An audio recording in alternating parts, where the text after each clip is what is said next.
Ooh, baby, here we go. One of the best I guess one of the greatest things to say in all the sports. Game 7, ALCS. Rays, Astros. Someone's season ends tonight. No, honestly, it shouldn't have even come down to this. But here we are. It should have been over in 4 or 5, heck, 6. But you got to give a lot of credit to the Astros. They've woken up, and they've turned up. Because I tell you one thing, they have completely just taken all momentum away from the Rays. All right, so let's get this thing popping. Let me get the thumbnail situation fixed as well. That's the best part. That's the one thing I gotta keep remembering about doing StreamYards. I gotta do a thumbnail. Yeah. All right, let's get a thumbnail popping.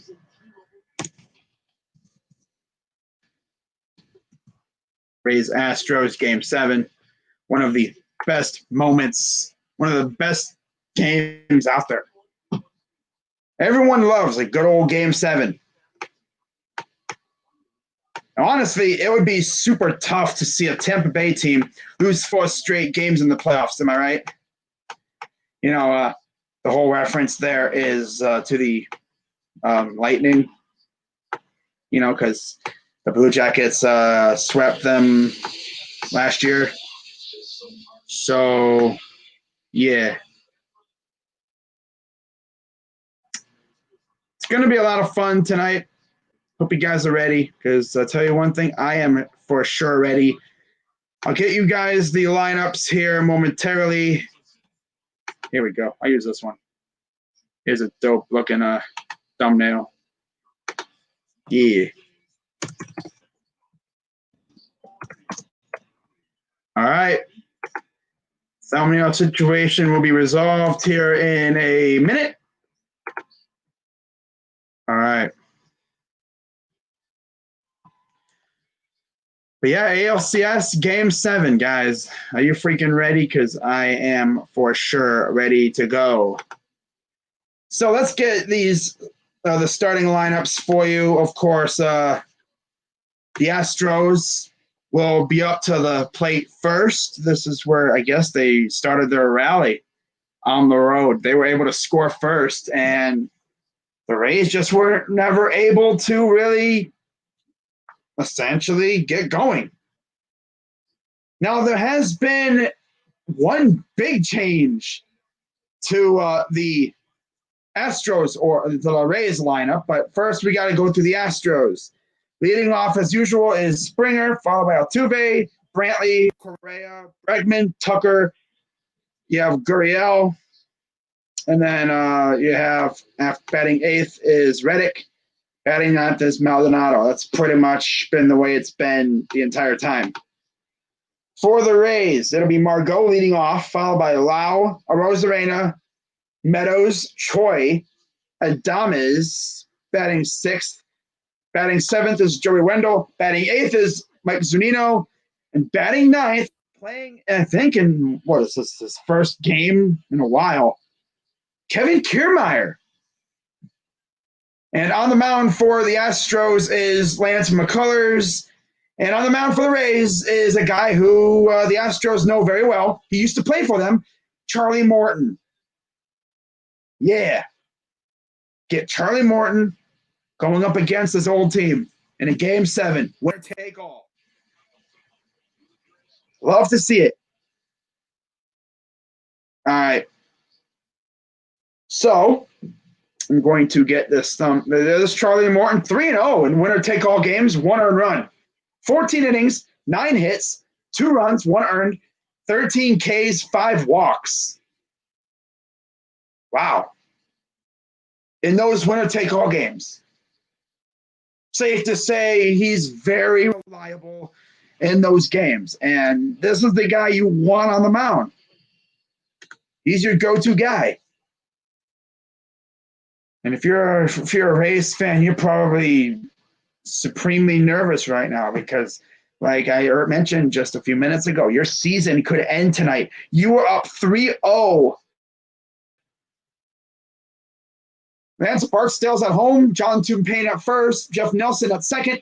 Chris Conroy is at third. Ted Barrett's in left. And Tim Timmons will be setting up shop in right field as the right field umpire. So that'll be fun to see, what goes on there. But Charlie Morton, Rays, of course, in their usual home whites, as he's ready to go. And I'm ready to go. Are you ready to go? Because I'm ready to go. Are you ready? Because I'm ready. And so here's Springer. Here's the pitch. And first pitch is outside for ball one. And we're underway in the last game of the year for one of these two teams. Who's going home? Here's the 1-0. And a slow chopper to second. Quick throw got Springer, so there's one down. Very impressive. 2 pitches, 1 out. It's better than what happened a couple games ago where they literally threw the first pitch to Springer and he hit it out of the yard. That's an improvement. So it's still scoreless after one batter. you got something with Springer. He can go yard at any time. So here's Jose Altuve.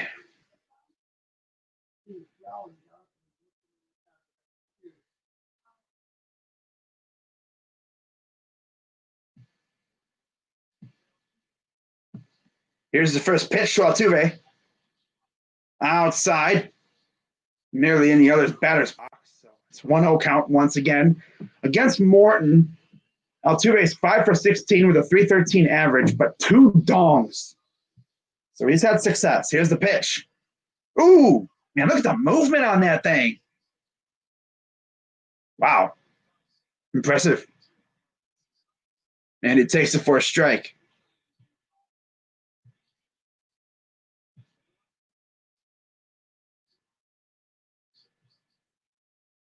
And here's a high fly ball. Deep right center, but it stays in the yard.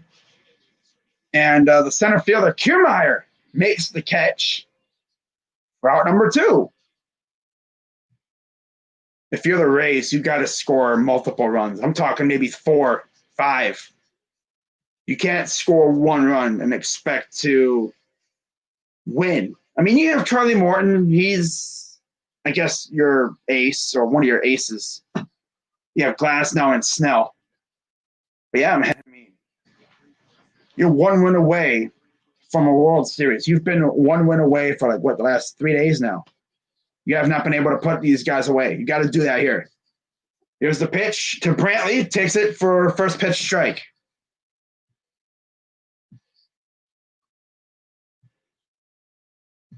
Wow. Brantley, 12 games, .347 average, 3 dongs, and 11 RBIs this postseason. Very impressive. Here's the first pitch. Swing and a miss. And honestly, if you're the Rays, you need Morton to go at least 6, maybe 7 innings. That'd be ideal. And get a lead too, obviously. You don't want it to be 0-0 at that time. Here's 0-2. And here's a liner to left. And that's your first base hit. Good job by Brantley, going opposite field.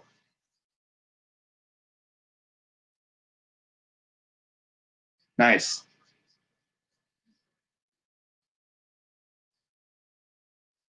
Okay. See what's going on in the chat, if anything. Okay, we got 3 people watching. All right. That's dope. So now, here's Carlos Correa. 12 games, 372 average, 6 dingers, and 15 RBIs in the postseason. Here's the first pitch from Morton. And he goes first pitch swinging, and it fouls it off. Trying to quickly make it 2-0, but just didn't get a whole lot of that one. In 6 winner-take-all games, 217 average, an RBI, and 5 strikeouts for Correa.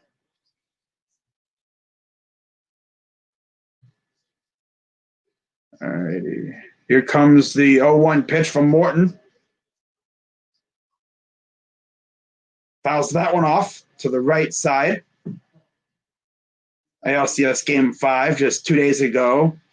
He hit an absolute moonshot that won them the game. To right center field. Wow. That was crazy.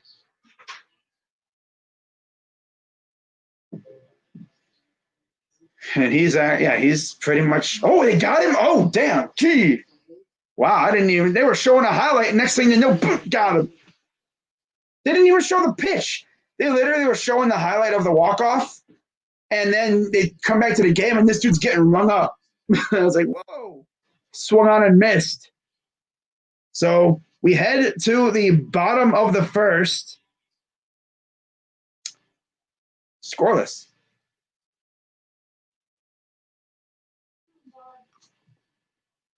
Let me actually do this real quick. I got to edit this real quick. Not like it matters now, but still.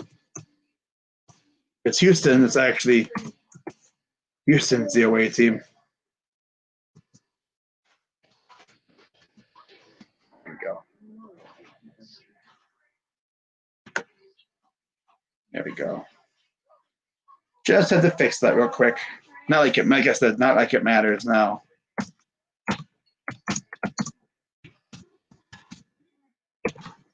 All right. There we go.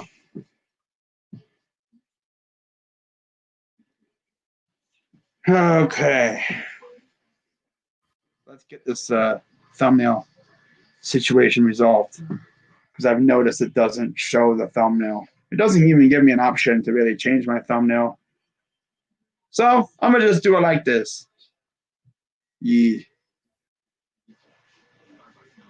Now, if you're wondering what went down out in Arlington, well, the Dodgers won again. So we're going to have another Game 7 tomorrow. But as you guys know, the whole thing with this channel, Sundays are for football. So no Game 7 stream tomorrow. I know it's kind of funny. I've streamed all but one playoff game, all AL. I've only streamed one National League playoff game. That was in the wild card round. But hey, it's whatever. So yeah, doing football tomorrow, of course. I'll be streaming Browns Steelers. Hopefully we can get that win. Because if we get this dub, like I'm gonna be going nuts. I'm going to be very, very I'm gonna be toxic. I'm already gonna say it. I'm gonna be very, very you're gonna hate me. You're gonna absolutely hate me. Now people be like, crazy dog, did you do a hate week for the Steelers? I mean, I kind of did. But I kind of stayed reserved a little bit because, I mean, like I said, we haven't been able to beat them in Pittsburgh in so long. I mean, yeah, it's whatever. Now, don't get me wrong. Come week 17, if it all comes down to that game, that's when I'm going to unleash the beast, essentially. That's when I'm unleashing the beast on him. Boy. But all right, what's up, Lance? Lace? I said Lance. First pitches. Wow, that's interesting. First pitch, they hit Margot. Well, okay then. So, yeah, McCullers hit Margot. Oh, he maybe nipped him just a tad. Oh, yeah, right there, right on the shirt. He didn't hit any arm or extremity. He literally just brushed the shirt. They consider that hit by a pitcher. What's up, Dats? Did you DM me asking if I was going to be live? It's like, yeah. Best part is I could literally go live 5 minutes before the game with StreamYard. But yeah, just chilling. This latest stream title is God, what did Atlanta do to you since the Braves are having another Atlanta sports meltdown? Yeah. When you enter Atlanta, they need to have like a little sign that says choking hazard. Here's the 0-1. Just a bit outside, 1-1 count. But you do realize that there is a very good possibility that we could have a team blow a 3-1 lead and a 3-0 lead in the same round. Not just the same playoffs, same round. Like, wow. Here's the pitch. And of course, that would result in Dodgers and Astros because 2020.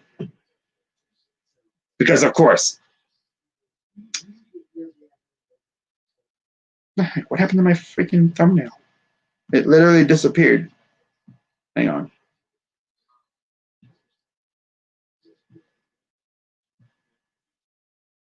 Here's the pitch. There's the strike. So 2-2 count for McCullers.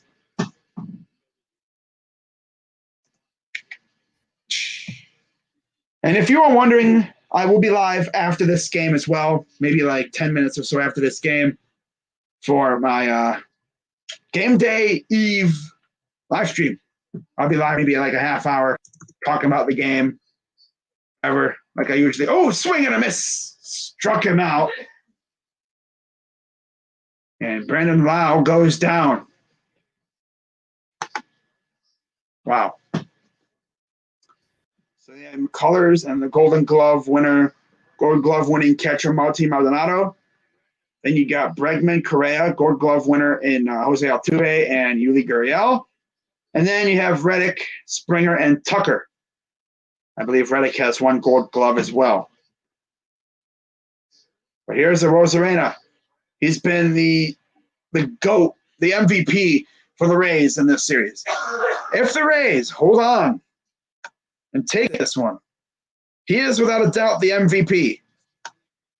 Because without him, it's really hard to say like if the Rays would have even made it past the Yankees.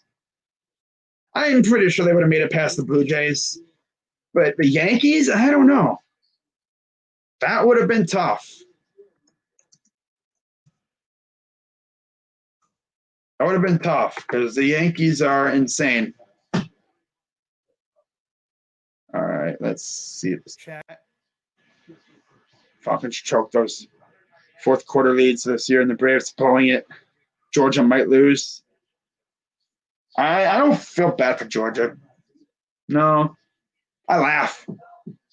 People troll Cleveland about choking. Look at Atlanta. They say, hold my beer.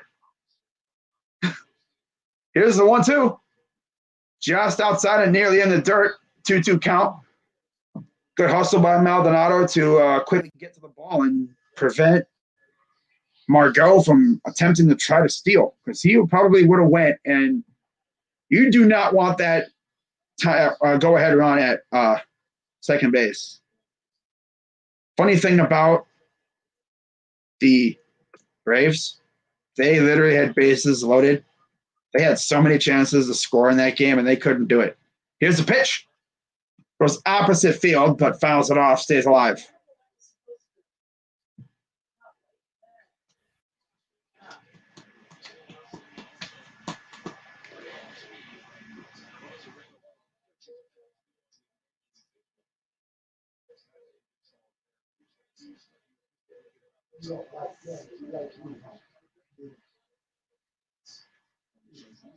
All right.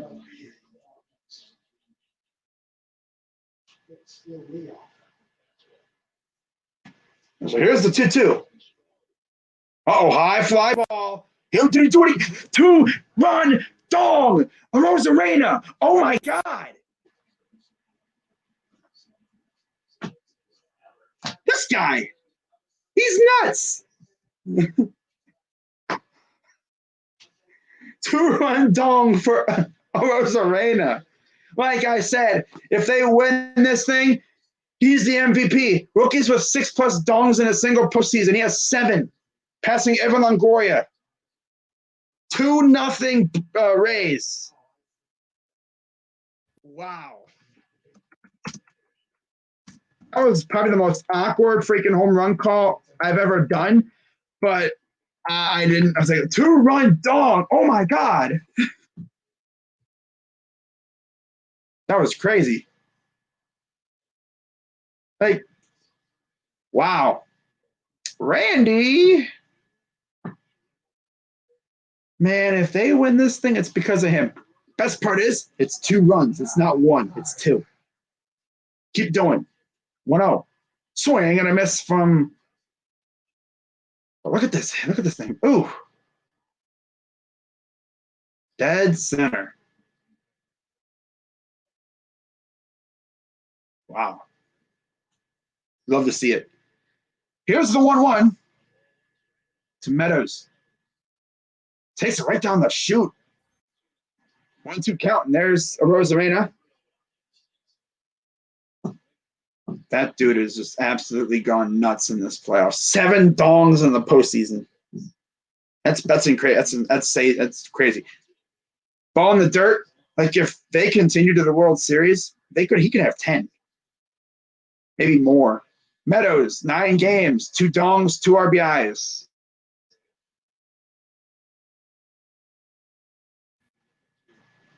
So 2-0 Rays. Here in the bottom of the first, 2-2 count. Here's the pitch. And Meadows fouls it off.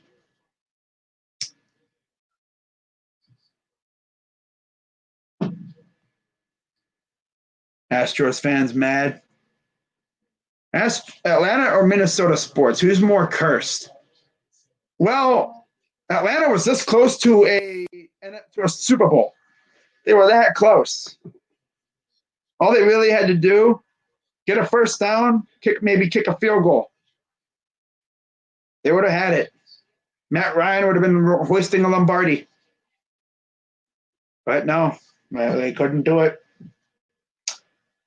And Minnesota hasn't really been able to touch a Super Bowl appearance in the past, 20-some years.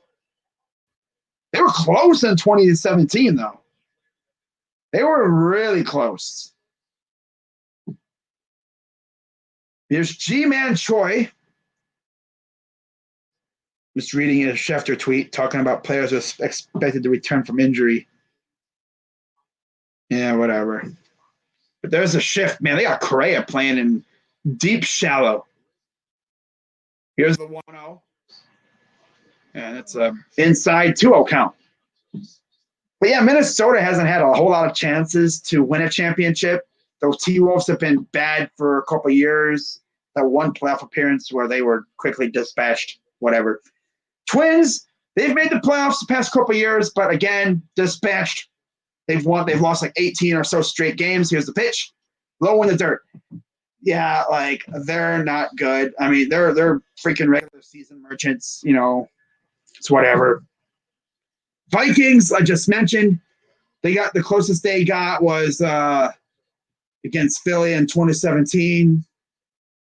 And there's a strike, 3-1 count, where they got absolutely trounced in Philly. And, I mean, the Lynx, I'm not even going to count them. Minnesota United, who watches MLS soccer anyway? Bro, seriously. Minnesota, I think Atlanta and Minnesota are equally as cursed. Although, the one thing that Atlanta has is a couple titles. The Braves and Atlanta United. That's it. I remember Slater was literally going crazy over Atlanta United winning a soccer championship. It's crazy. Here's the payoff pitch. Fouls it off, but I mean, I could talk about the Wild. I mean, Atlanta lost their hockey team. But in terms of the 4 major sports, yeah, Atlanta's definitely honestly way more cursed. They haven't been able to do anything. But Minnesota, they're right up there. Wild and Gophers, yeah. Tampa Bay, at least they've had a championship. just recently with the Lightning. A couple actually, and the freaking Bucks. Yeah. Here's the payoff pitch. Ball four.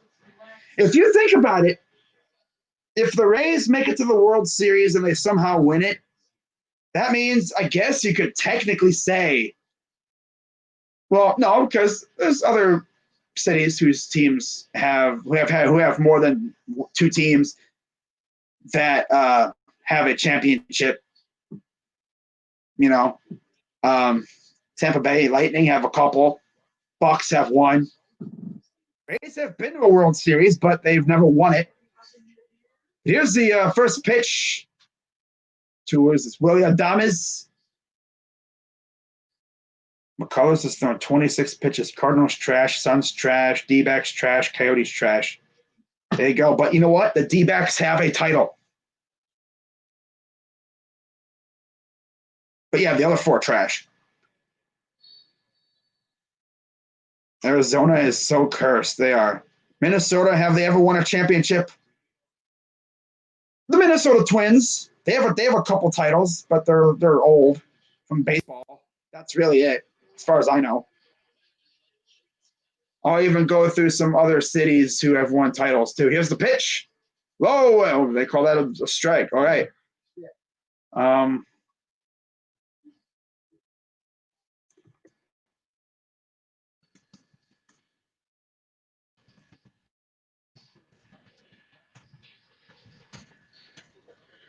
See if I can find a thing that talks about major pro sports championships by city. Boston obviously is like number one or two. Obviously, New York as well. Yeah.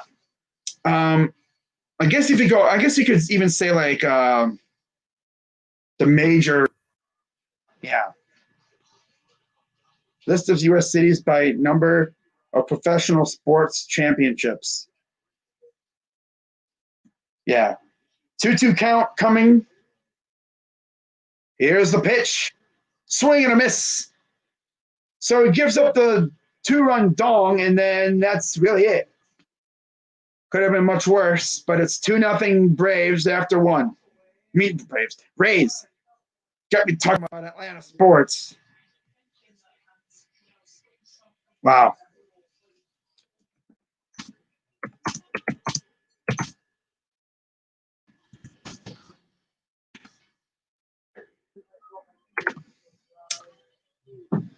So you look at, list of U.S. cities by number of professional sports championships. I guess you could just really say New York, Long Island, East Rutherford, that group. They have 38 major professional baseball, modern major five major pro sports championships. 64 from those cities. Those four cities, mainly New York. Boston, you might as well say like the Boston area. 44, sheesh. 34 from Chicago. LA, the LA area has 34 as well. Or I'm sorry, 30, because it includes Anaheim. Detroit has 22, mainly Stanley Cup, WHA. Philly, Chester, I guess that's 20, mainly carried by their modern major professional baseball with 8. Philadelphia, yeah. 7 for Pittsburgh baseball. 6, yeah, they have 19, mainly from their NFL team. 5 from their Stanley Cup, of course, WHA as well. 11 modern major professional baseball championships for St. Louis. 14 total, because they have 1 from NBA, ABA, 1 from the NFL, 1 from Stanley Cup. Washington, D.C. has 13. Cleveland has 13. 10 from the AFC, NFL, AFL.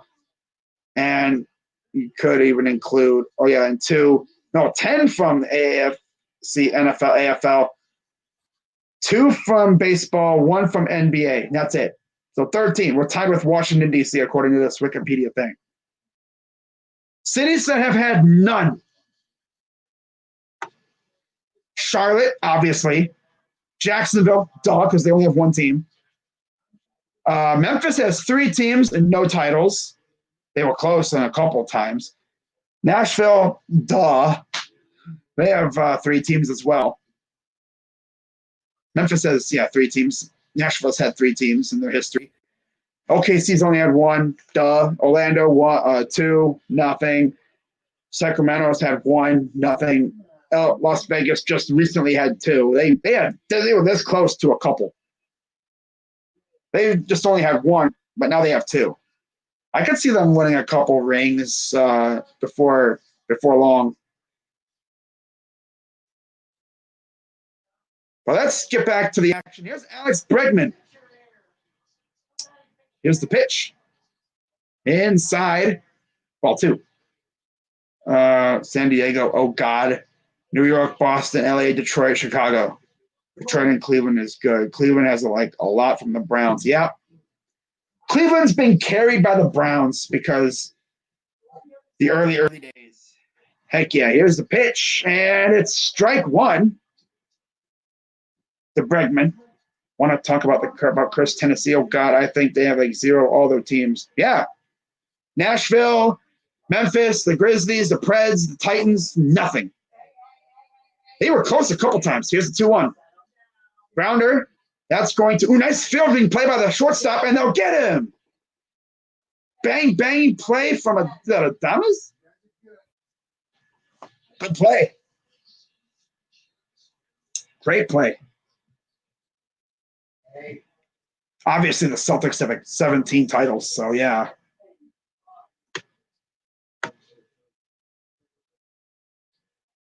I know. Boston has just been on a roll with these championships, though. Seems like every year they have a team in the playoffs. I mean, that continues because you had the Bruins and you had the Celtics. Those 2 teams are probably going to be carrying the city for a couple of years, especially the Celtics. Because the Patriots, they might slip in, but I don't know. Their reign of terrors, I think, is starting to end, and it's going to go to Kansas City, who has 3 championships now, as far as I know. But yeah, Kyle Tucker due up now with an 0-1 count against Morton here in the top of the 2nd. Here's the pitch.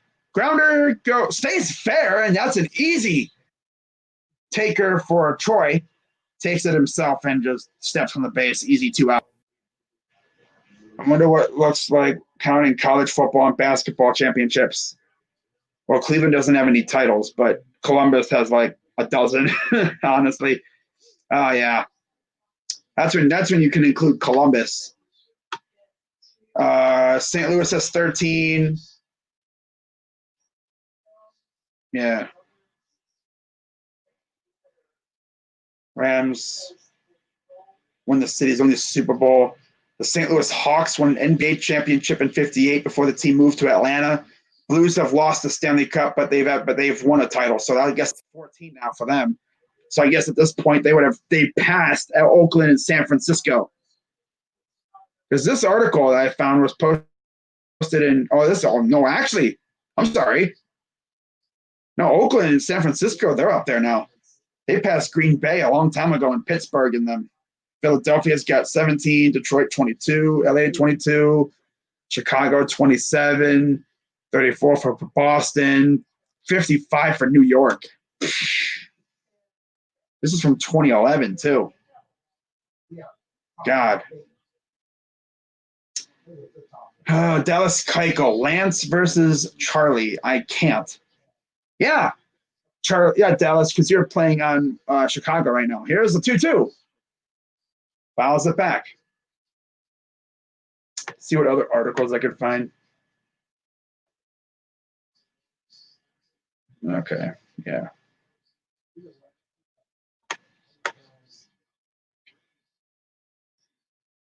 All right, Chicago 27. I know, it's crazy. High fly ball. And here's the catch, and that'll retire the side. This Wikipedia page has Chicago. I don't even know where Chicago even is in here. They have 34, 8 from modern major professional baseball, 6 from the NBA, ABA, of course, Bulls, 11 from the AAFC, NFL, AFL, Stanley Cup, 6 because of the Blackhawks, and they even include 3 from the MLS, NASL, Chicago Fire. Yeah, so 34. Your Lions have 4. Well, yeah, Browns have like freaking 10. They have 10 trophies all before the Super Bowl. And everyone just loves to let us know about it.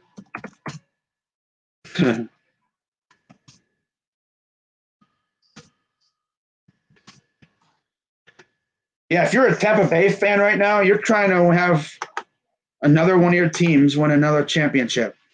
If this is up to date, which this should be, Tampa Bay, Columbus has 1. That's MLS, obviously, the Crew. Tulsa, they didn't even know. NASL must have been. They're probably at, what, 3 now?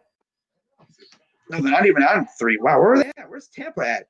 Tampa should have at least 3, right? Or 4? No, they have 3 now, right? Yeah. Yeah, here they are. Oh, they have 4. Oh, that's why. 2 from Stanley Cup. Wait, where'd the other 2 from? 1 from the Bucks. That's weird. Oh, they got 1 from the Tampa Bay soccer team. Must have been their NASL team. Okay. I didn't even know they had an NASL team. I didn't even know they were doing soccer down there in Tampa, but I guess that's what you count. Counting soccer for major pro sports. Major, I guess. That's technically a major pro sport, I guess. But yeah, they got 4 championships, and they could have another one. All they need to do is the Rays do it. You know? Oh well, you know. Some fans would even go as far as to even include freaking arena football. You're really gonna include arena football? I'm like, no, don't include arena football. That's douchey. Soccer isn't major; it's majorly irrelevant. Yeah, I don't count soccer, so really, Cleveland doesn't have a team. It doesn't have a soccer team, so I don't really care. But here's McCullers. First pitch is a strike. 0-1 count. Here in the bottom of the second. McCullers sets, and here's the 0-1. Low ball 1. Here's Joey Wendell, 2 for his last 24 at bats. Evacuations ordered near Boulder, Colorado as new wildfire breaks out. Bro, that's tough. Here's the 1-1. And that's going to go opposite field into the seats. That's another thing we got to worry about out here. Wildfires. Living in the freaking woods. But it rains a lot out here. I mean, yeah. The only thing we got to worry about here is gunshots because it's hunting season coming up. Yeah, and you see like deer and everything out here. 1-2. Bounce it off. But yeah, I think we mainly have to worry about freaking gunshots. In fact, I'm pretty sure my one window, the window in my room, has a gunshot hole through it. I'm not certain like what happened there. My guess is somewhat maybe I think that's what I heard. I heard it was a gunshot, a bullet hole, but I don't know what it is. It's a hole in my window. Here's the pitch. It's gonna be a soft grounder to second baseman, throws the first. Nice hop. Nice backhand off the hop by Altuve for Gurriel. Out number 1. I changed the thing. Yes, I did. New York without the Yankees isn't that good. If you take the Yankees out of the New York thing, they have 38 modern major professional baseball titles because of the Mets. and the Yankees. Mainly the Mets. Maybe the Dodgers, too. And the New York Giants. I think if you can go that far back.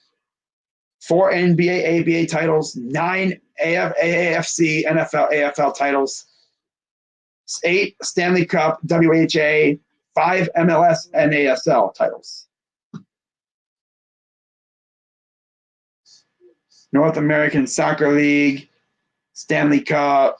Yeah, like Boston has 14 modern major baseball professional championships. Ball high. 1-2 count for Mike Zunino. 3 for 14 with a double and a dome against McCullers. Low ball 2.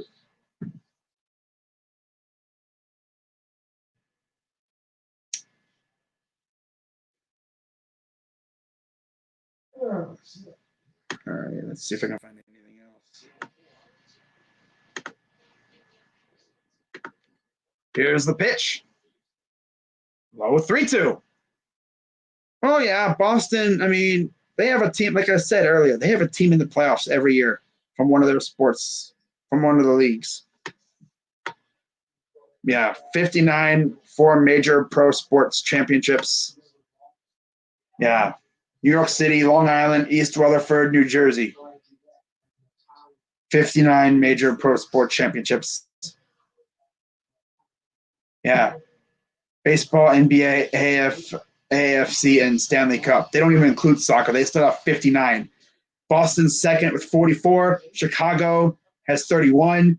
11 from the AAFC, NFL, AFL, and 6 from the Stanley Cup at WHA.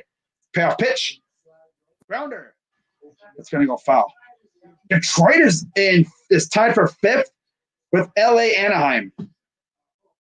So essentially, like, because, you know, the Dodgers, Lakers, of course, they have 11 with the Lakers, NBA, ABA, 26. Oh, my God. Montreal. Holy crap. WHA, Stanley Cup. 3-2. Oh, high fly ball. Oh, my God. See you later. Okay. Mike Zunino. Talk about an absolute piss missile. Damn. Okay. He sent that one to Los Angeles. Okay, then.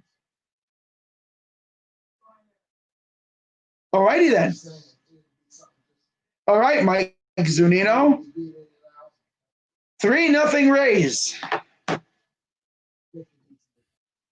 Wow. Wow, that's tough.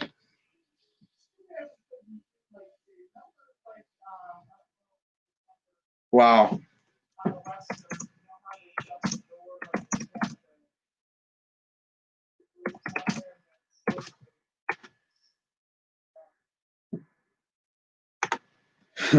Three nothing Tampa. Well, I did say you have to score more than 1 run against these guys, and they're doing that pretty well right now. I mean, he cranked that thing. Wow. Here's the pitch.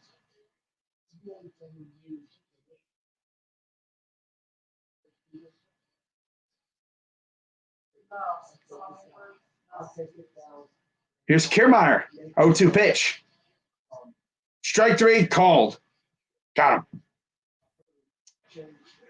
Wow.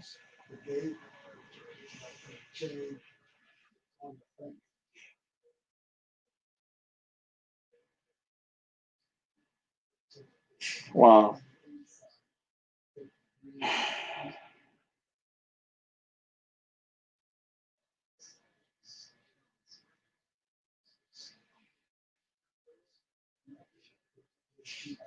Here's the pitch. Outside, ball 1. Back to the top of the order with Manuel Margot. Hit by pitch, and he scored.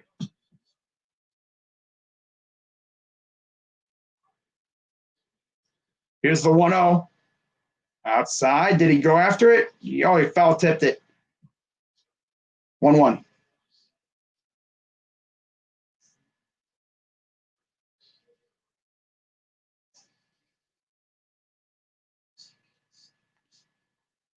Here's the pitch. Swing and a miss. 1-2.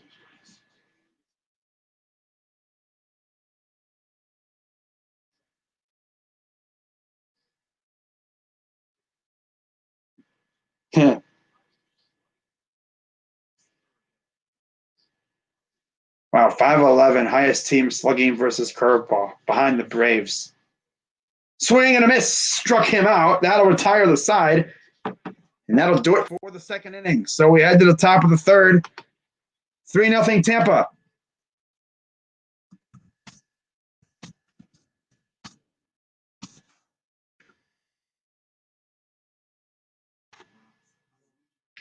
Tampa is just trying to survive here and get on to the World Series for the first time in a little while now.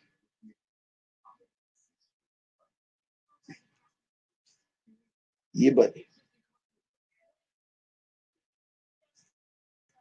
Let's see what else people are talking about. Do you like new profile pictures of Hunter Beast? Yeah, it's nice.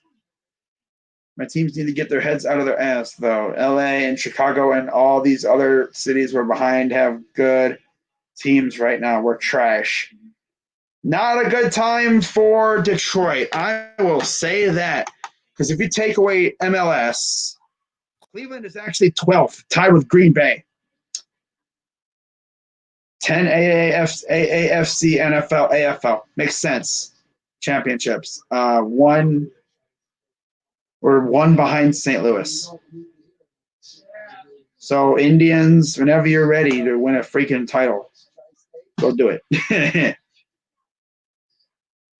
I guess you could have even included AHL, but they don't have AHL because the Cleveland Monsters actually won a championship a couple years ago. They technically broke the curse if you really think about it, but nobody really counts minor league championships, because if they did, the Columbus Clippers I think won a couple of those when they were the Indians. They still are, but since they've been the Indians minor league affiliate, I think the Rubber Ducks did too. Lynchburg, I think, might have. I'm pretty sure a couple of our minor league affiliates in the MLB have won a couple, so they obviously aren't going to include those. But yeah, man. But Toronto, 13 Stanley Cup WHA championships, 2 modern baseball, obviously back to back. They guess the influence for the Drake diss to Meek Mill, back to back. Yeah. Yeah. It's going to take. Well, Boston has 5 teams. 17 NBA, 14 baseball, modern baseball, Boston, Foxborough, Chestnut Hill. They have 14. Wow, I didn't even know that. I thought they had they won 4 recently. Wow. 11 AAFC, NFL, AFL, 6 Stanley Cup. 7 Stanley Cup, excuse me. It's even more impressive. Chicago's 1 behind in the Stanley Cup category. It's going to take them a while, though. Like I said, they have 4 teams, so they could do it at some point. But here's the 0-1. Way outside. That's a ball. So here's Josh Reddick. 9th winner take all game. Tied for most in MLB history with Jeter, Justice, and Molina. Wow, really? That's crazy. Here's the 1-1. That's going to be a grounder. Stays fair. Troy takes it, and there's our number 1. Browns are the second most winning football team behind Packers. Yep. But obviously, after 67 or whatever, nobody really counts NFL championships.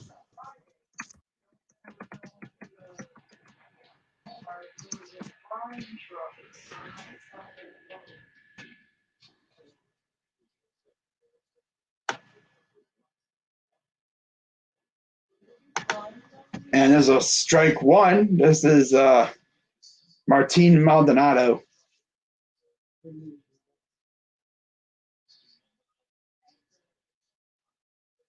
Here's the 0-1 coming from Morton. Nope, they're going to take a quick second.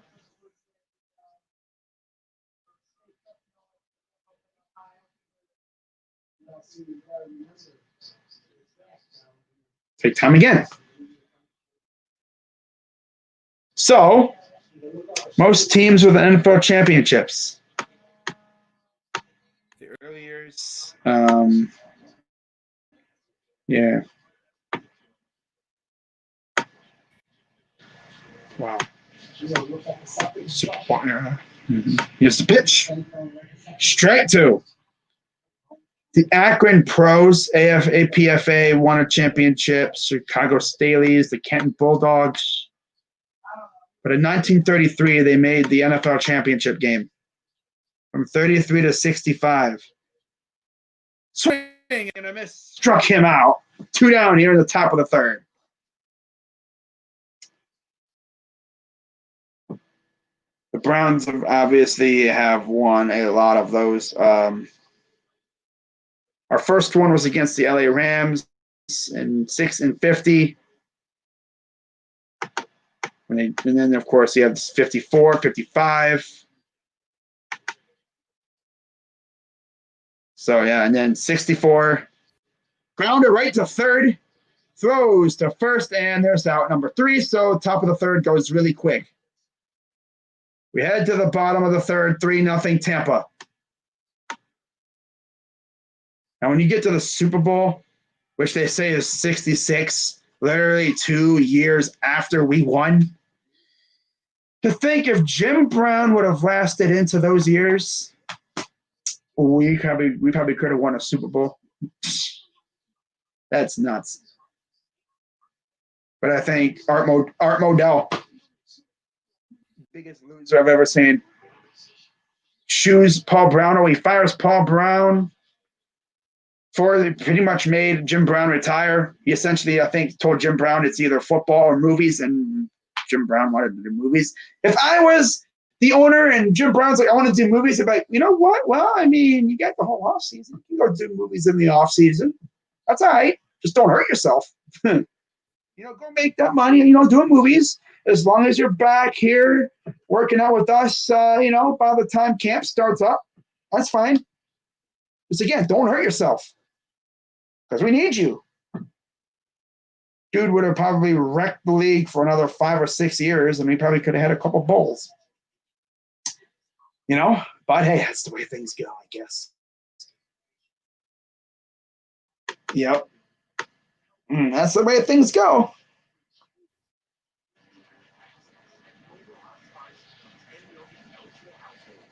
It's just insane, though. It's like we could have had way more. Losing 51, losing 52. We lost 3 straight. The Lions actually have a couple NFL championships, though. We have 4 overall championships from the NFL, but the AAFC, we have a couple. Yeah, so yeah. The American Football League or whatever it is. I think we have a couple from them because we actually joined the NFL, I think, in 50, and we absolutely dominated. But you know what's even more messed up? You know what's even more crazier? The APFA or the NFL started a few years after World War I, and it's still going. It makes you wonder, what would have happened if the AFL never fizzled out, if they haven't merged. Oh well. All right. Let's see what the chat's saying. Let me change the scoreboard real quick because we are in the bottom of the third. Houston 0, TB 3, bottom 3. There we go. All right. So McCullers is ready, and here's the first pitch, and they're going to bunt. Whoa! That was the funkiest looking bunt I've ever seen. It was more of an actual hit than a bunt. That might be the farthest bunt I've ever seen. That thing traveled, it was in the air all the way out until like around the third base side. I thought, it's like, wow, that's the Brandon. Wow, look at that. That thing was in the air forever. I thought it was going to get caught by Bregman. Bregman even got played by it a little bit. He under pursued it. I think traveled further than he thought. But it's a leadoff base hit. Here's the Rosarena again. Here's the pitch. Grounder, double play. Well, they're going to get one. So Lau goes down. But, of course, a Rosarena gets on base.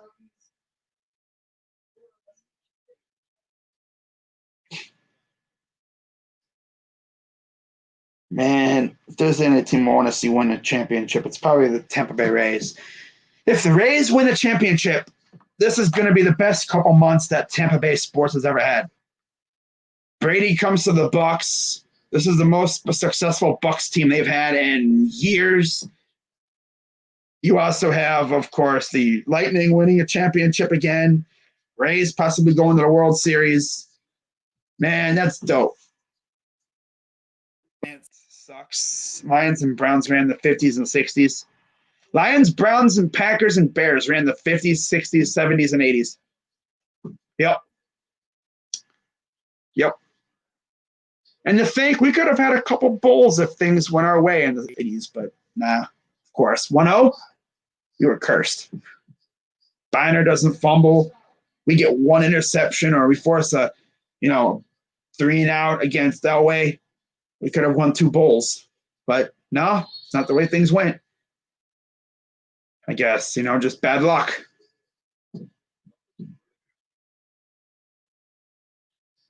But anyways, here's the 1-1 coming from McCullers. And that's a grounder right off Altuve. And he does get a Rosarena. They're going to probably look at this as a Rosarena. Base down on the base. Like, okay. You good, bro? He's literally just laying there on the base like, he's up now, so. And they're going to look at it. They're going to look and see if he was safe. They think he might have been. It bounced off of Altuve. I think he's safe. And he sits on the base like, ow, that hurt. My dude Rosarena literally sat on the base like, oh, that hurt. I don't know why I did that. NFL fans say Browns and Lions worst franchises. Look again, boy, we're successful. Yeah. Well, we were successful before the Super Bowl. Ow. I could see. He jammed his freaking leg into the base. Ah. Well, see, a lot of these fan bases, like especially Steelers fans, they like to talk about the Super Bowl history because that's relevant now. They won't talk about what happened before the Super Bowl because their team stunk and they don't want to talk about it. Like if, because this is relevant now because we're facing the Steelers this week, right? Let's take a look at the Steelers-Browns history, like throughout the years, all right? And they're going to say he's out. Wow. That's interesting. Okay, so they reviewed it and they said he's out. So 2 down.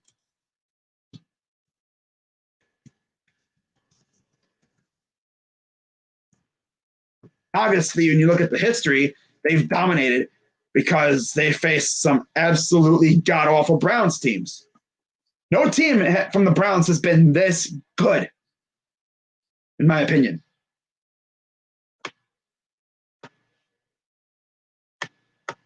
Like, there was a period from 2003 until the first meeting of 2009 where we did not beat them at all.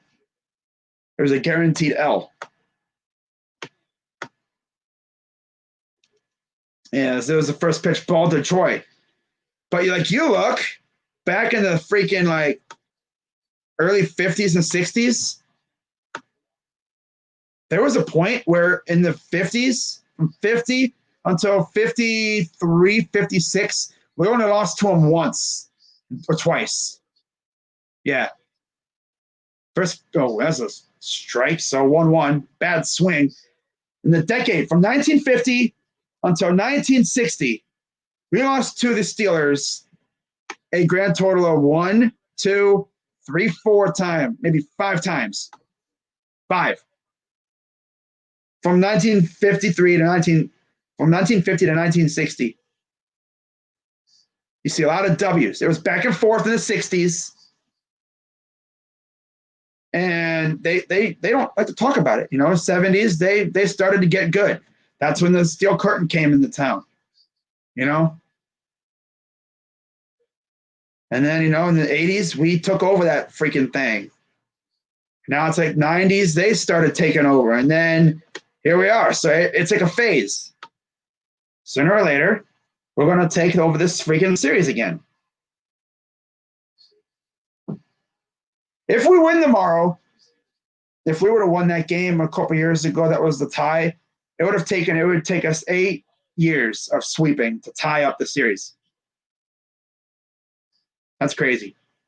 So 2-2 count for Troy. 76, 59, and 1. Steelers lead the series.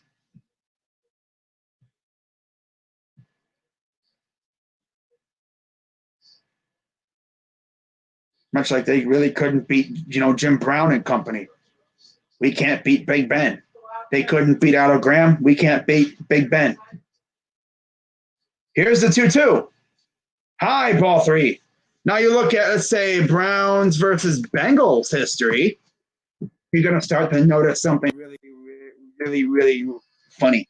So I'm going to guess that we're probably getting our butt whooped here too. 51-43, Bengals lead the series. You notice that? We're starting to creep up on them. We've won 4 of our last 5 meetings against them, obviously, since Baker got here.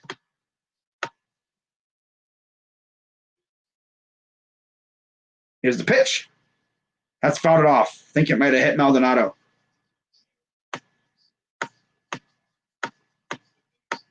Yeah, they've essentially been the bully as well, but unfortunately for them, the Browns are all of a sudden getting good because our ownership and our front office actually has an idea of what they're doing now.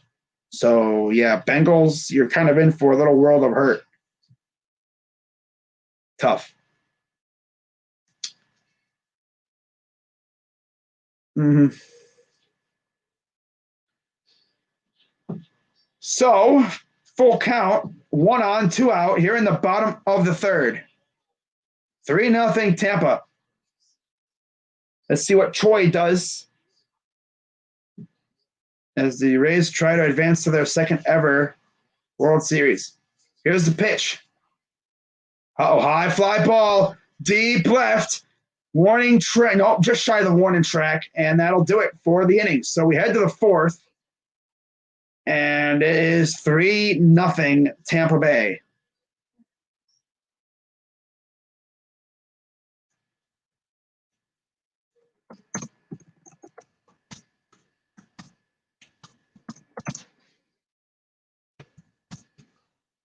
To the top of the 4th, 3-0 Tampa. There we go. Let's check and see what is going on the YouTube universe right now. See who's streaming, see who's posted any videos.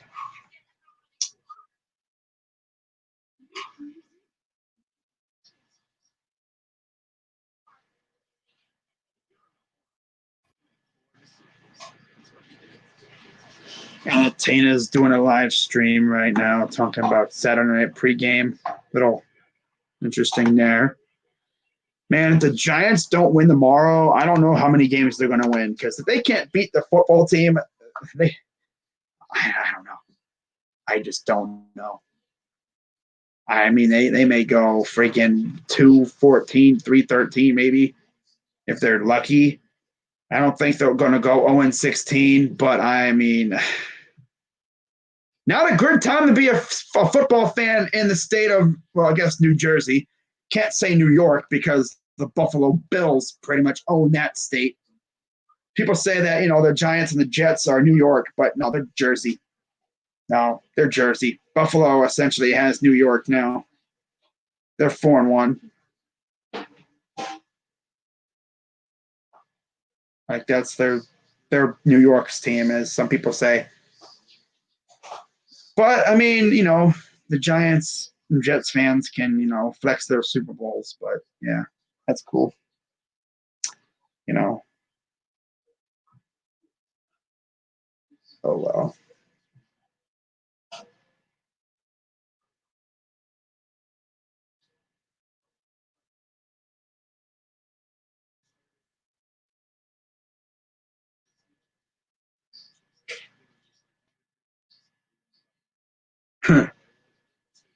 Oh, that's funny.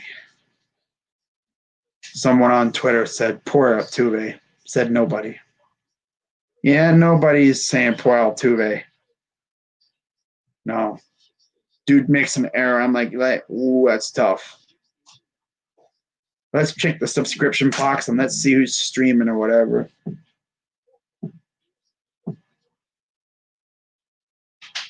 Looks like okay. Nothing really crazy going on in the sub box right now. No one's really doing any like streams. I mean, you have some streams, but they're nothing really crazy. So here's the first pitch. Ooh, that's way inside. Let me change. Okay, change the scoreboard. Top of the fourth. Altuve leads off. 3-0 lead for the Rays in this game. They were up 3-0 in the series, and of course, we're here game 7. Morton with the 1-0. Here's the pitch. Fouls it off, so it's a 1-1 count for little Altuve.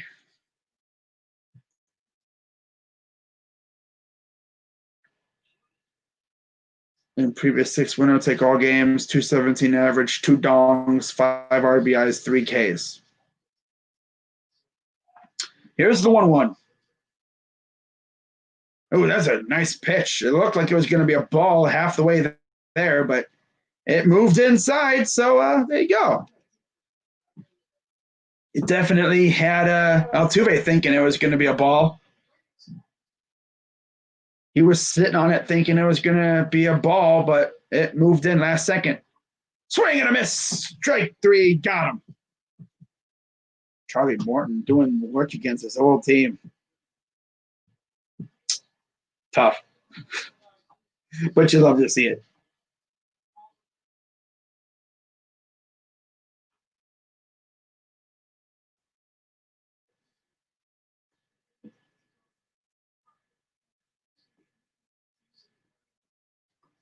Here's Michael Brantley.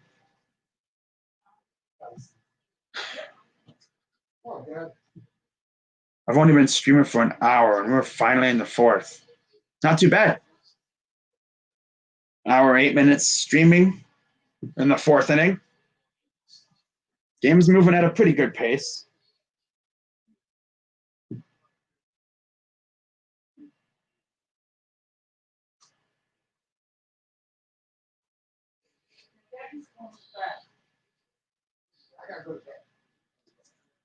Oh, 2 count. Just checking Twitter real quick on my phone, see if anyone's sending anything else. Tuesday, Globe Life Field. That's when the game 1 will start. That's cool. So I'm going to do game 1 of the World Series. I'll actually talk about the World Series schedule on this stream here in a minute once this inning is over. Because obviously we all, want to discuss like what games I'll be doing. I'm probably not doing every game. Here's the pitch.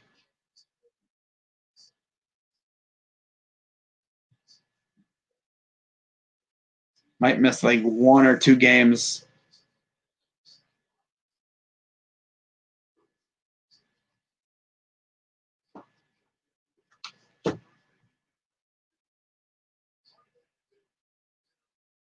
All right, so 1-2 count. Morton gets the sign from Zunino. I noticed Zunino has the painted fingernails, so it's easy for Morton to decipher, like what pitch, so he can easily see it.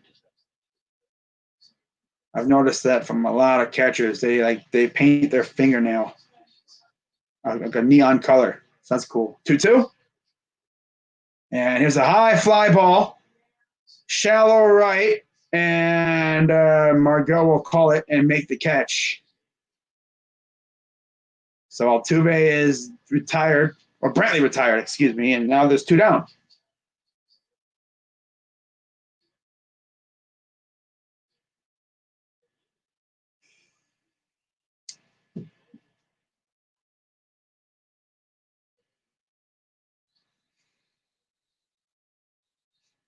By the way, guys, 1 week from today is Ohio State football.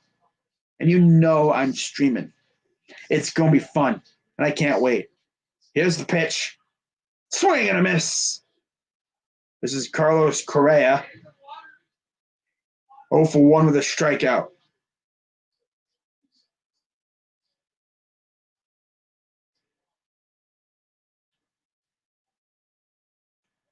Here's the 0-1 to Correa.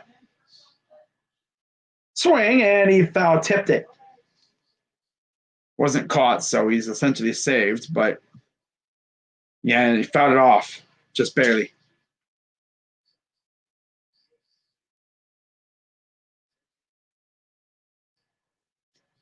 There's McCullers. Here's the pitch. Ooh, got him. That'll end the retire the side. Very edge of the strike zone.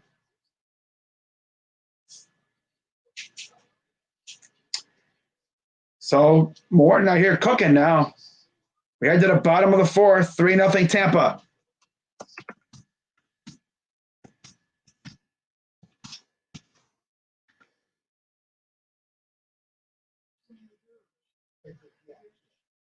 There we go.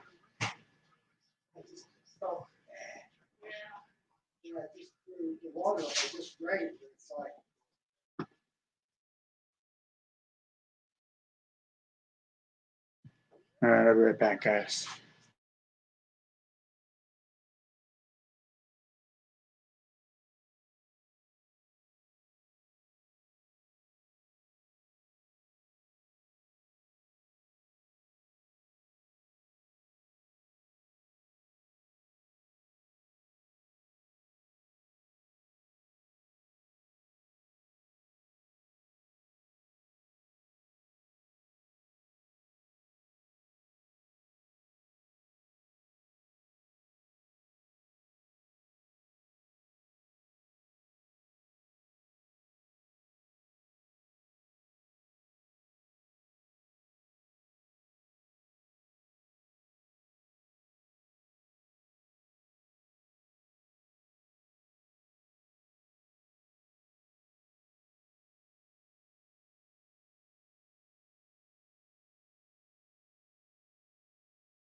Okay, we are all set. But man, Morton's out here just cooking right now. Rays fans are probably getting a little giddy. They're like, oh my God, man, just how many more outs? Probably, well, 5th, 6th, 7th, 8th, 9th, 15. 15 more.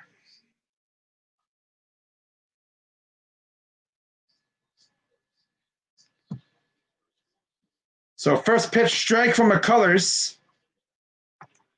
Here's the pitch. And there's a high fly ball. This will go foul. And there's a no, still 0-2.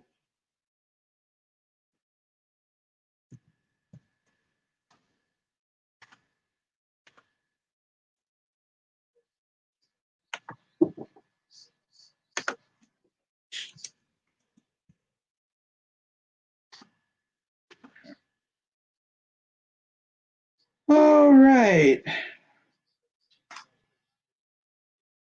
But essentially, what's going to happen with my football streams from now on, now that I know that StreamYard is very effective as a streaming service, there's a swing and a miss, struck him out.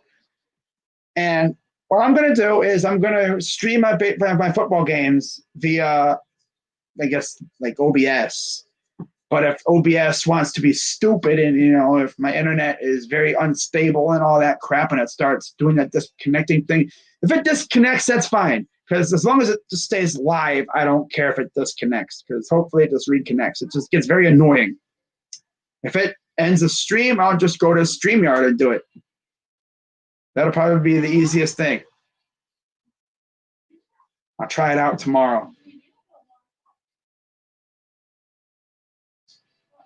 But it looks like the Astros bullpen is starting to crank in the gear here in the bottom of the fourth. I think that was Rayleigh getting ready. Here's Joey Wendell. McCullers at 66 pitches. Here's the pitch. You can't let the Rays get too far, though. You got to know like when to maybe go out there and get McCullers. If he's really starting to get hit hard, that's when you take him out. But here's the 0-2 coming from McCullers. In the dirt, ball one. Of course, Verlander, I haven't seen Urquidy. I don't think he's even on the roster. I don't even know.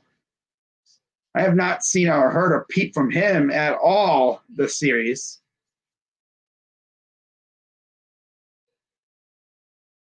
But here's the 1-2.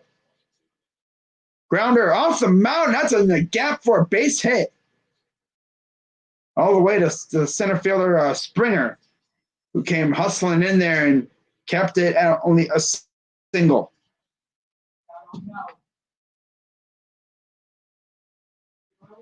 There's your one-out base runner, and here's the guy that sent one over the wall a couple innings ago, and Mike Zunino.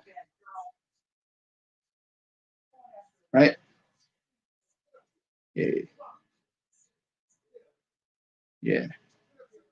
Yeah, Mike Zunino had a solo blast first time up. 4 dongs in the postseason. They have the shift on to the left. Of course, Gurriel's the only guy on to the right of the infield because of the guy at first base.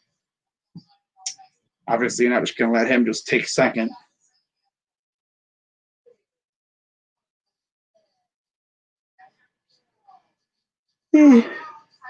Man.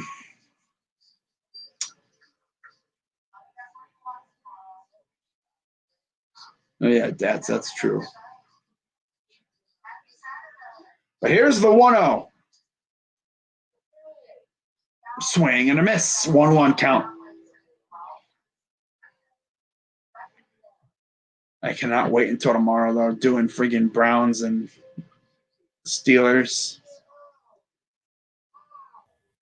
Those games are always fun. I'm probably going to get super animated during the game, too. Here's the pitch. Ooh, that's a great located strike.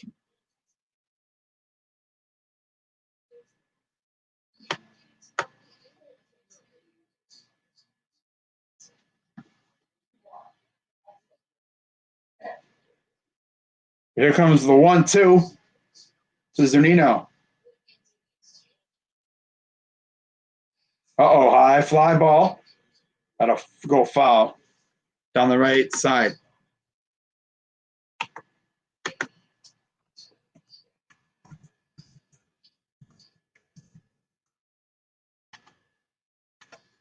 Wow.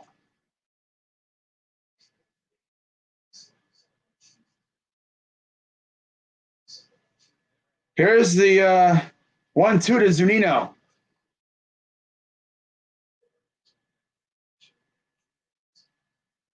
In the dirt, ball 2.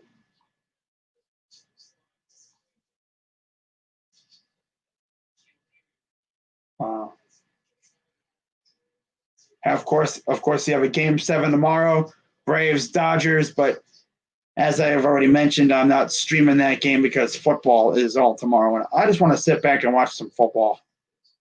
But I will be back for the World Series on Tuesday, of course. So here's the 2-2 pitch. Swing, and a miss struck him out. And there's your second out of the inning. What? That's going to be it. Wow. Dusty Baker coming to get McCullers. 75 pitches.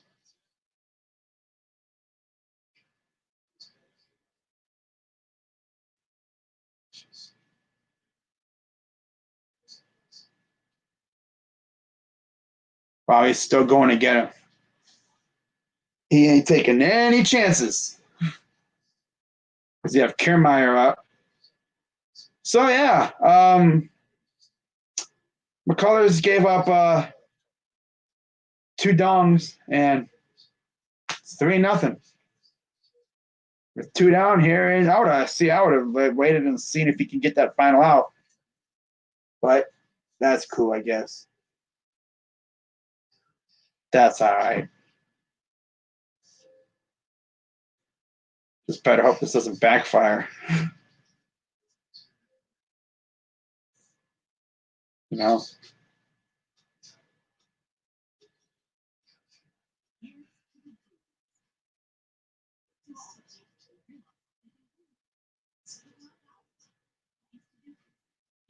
Wow. Let's see what's going on in the chat. Nothing. All right. Yep. All right. Let's see.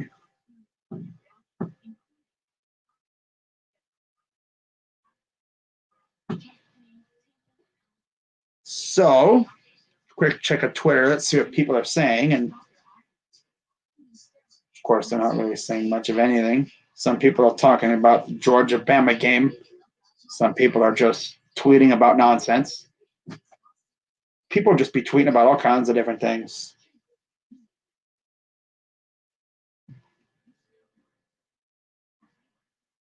Someone commented on Twitter, Steeler fans are casuals. They do have a good number of casual fans, you know. Not necessarily fair weather, but they're casual, low key. But they definitely got a cool, like, little group of dope fans, you know. Because a lot of these guys on Twitter just be hella casual. You know, not even talking about anybody on YouTube. Those people all seem to be cool, except for like a couple of them. You know who I'm talking about. Yeah, not gonna mention any names. All right, so Brooks Raley coming in here for try to finish up this inning. 0-1-1, 4.95 ERA in 21 games. He'll face Kevin Kiermaier. And then, of course, he'd go up back to the top of the order with Manuel Margot leading off at the top of the order. There's McCullers. Bottom 4.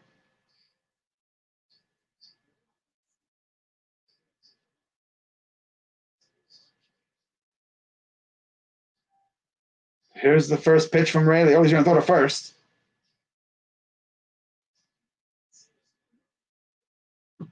Doesn't get anything, obviously. Mainly just doing that just to keep the guy at first from even thinking about taking off. You know? Here's the pitch. Strike. Got to watch out with Kiermaier. He'll get you. He'll get you if you're not careful. Here's the 0-1. Swing and a miss. That's a big swing. really reached out for that one, and he missed.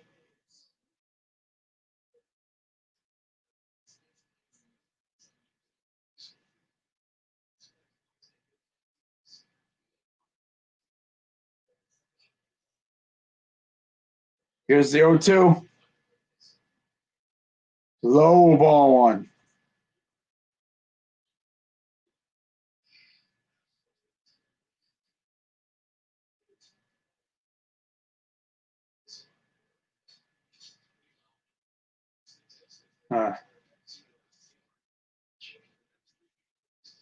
Wow. Here's the 1-2. Well, no, Kiermaier started before. He got hurt. That's why he missed the next 3 games. How funny. He missed the next 3 games, and look at the freaking thing now. They blew a 3-0 lead in the freaking series. But now it's up 3-0 Tampa here, bottom 4. 2 down. Rayleigh's trying to get out of this inning without giving up any more runs. Here's the 1-2. Swing and a miss struck him out, and that will do it for the 4th inning. We head to the 5th. So still 3-0 Rays.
All right.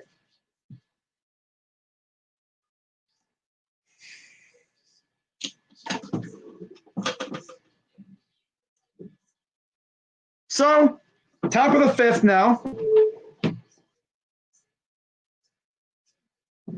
Zunino and Rosarena are the reasons why it's 3-0. As here's Bregman 0 for 1 with a ground out here in the top of the 5th. Here's the 1-0 from Morton. Grounder to 3rd. Throw, and that's a high throw. And he still got him. Look at Choice still being able to get him. Even though that was a tad bit high from Wendell. But, hey, got the out regardless. Still pretty impressive. Off the bounce.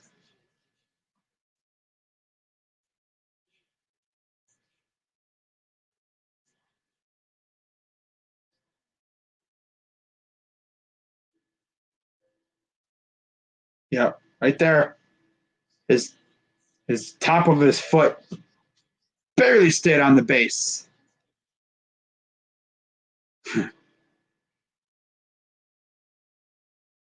Barely.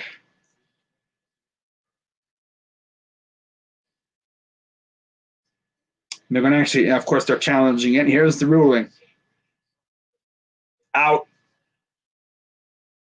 So one down here on the top of the fifth. Trash throw. That throw was bad. A little off, but at least he got the out. Yeah, buddy.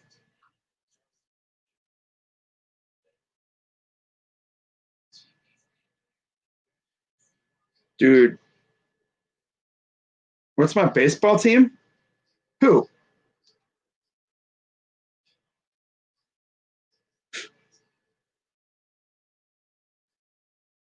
If you're asking me, I mean, if you're asking my baseball team, Cleveland Indians, that I'm pretty sure is a Detroit fan. He's Tigers.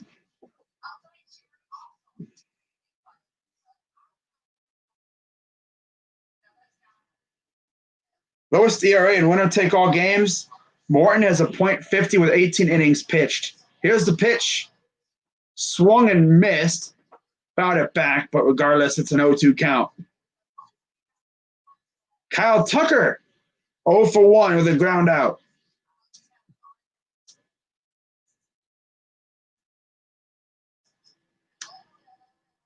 You like the A's. Georgia up at half. Wow. Nice. Here's the 0-2. Strictly called. Ooh, God, I'm staring at it. Oh, Kyle Tucker was sitting there admiring that thing. He admired how beautiful that pitch was. Do you remember the 2006 ALCS? Oh, yeah. I'm sure he does.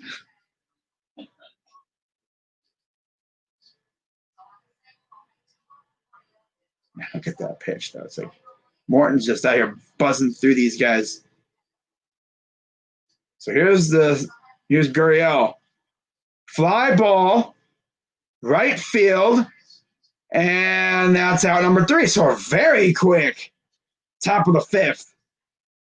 Wow, 6-pitch inning. And the Rays will come up for the bottom of the fifth. And I'm pretty sure we're just about halfway through this game. Essentially. We head to the bottom of the fifth, 3-0 Rays.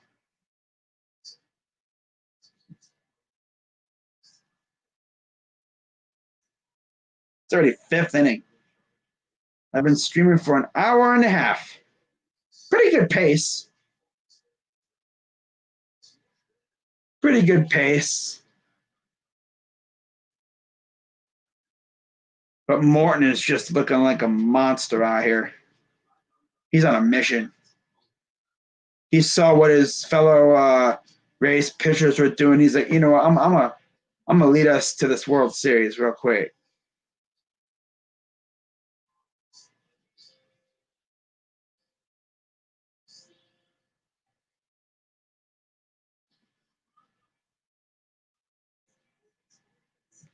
All right.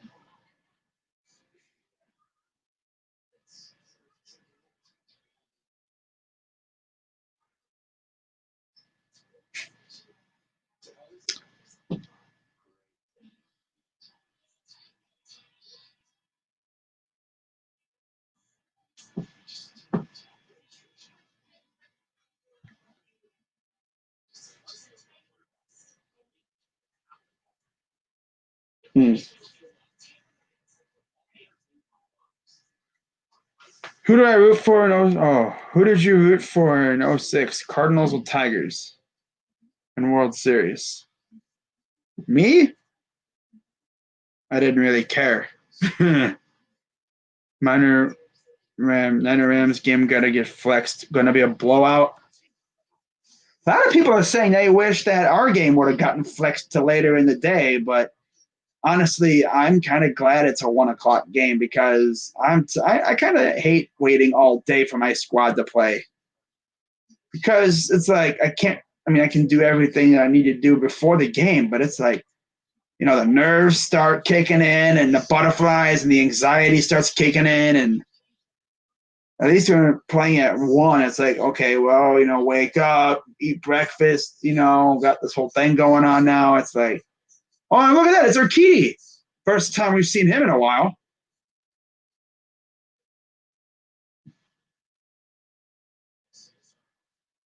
Started game 3. Record 0-1, 13.2 innings, 11 hits, 6 earned runs, 4 home runs allowed, 10 Ks, 4 walks. And there's Greinke. Probably going to see him coming out here at some point, I'm sure. Especially if they get a lead. But the way this game's going, don't underestimate the Astros. We might even see Glasnow. Who knows? But here's the 0-1. Unless freaking Morton goes a complete game. Astros losing this was unexpected. I thought they were going to spank them. I didn't expect it with freaking Morton on the mound. No.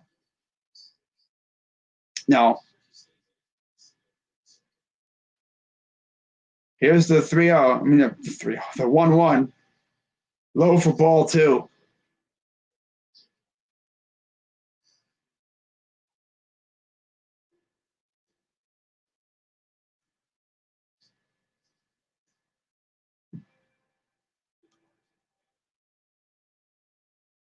Here's the pitch.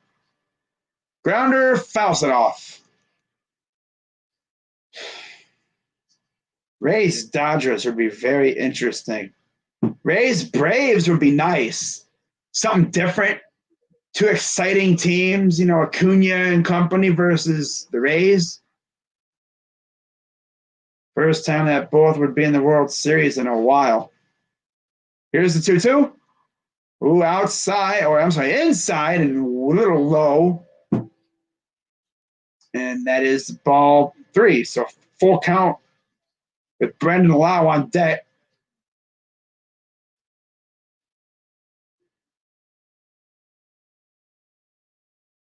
Here's the pitch. Fouls it off.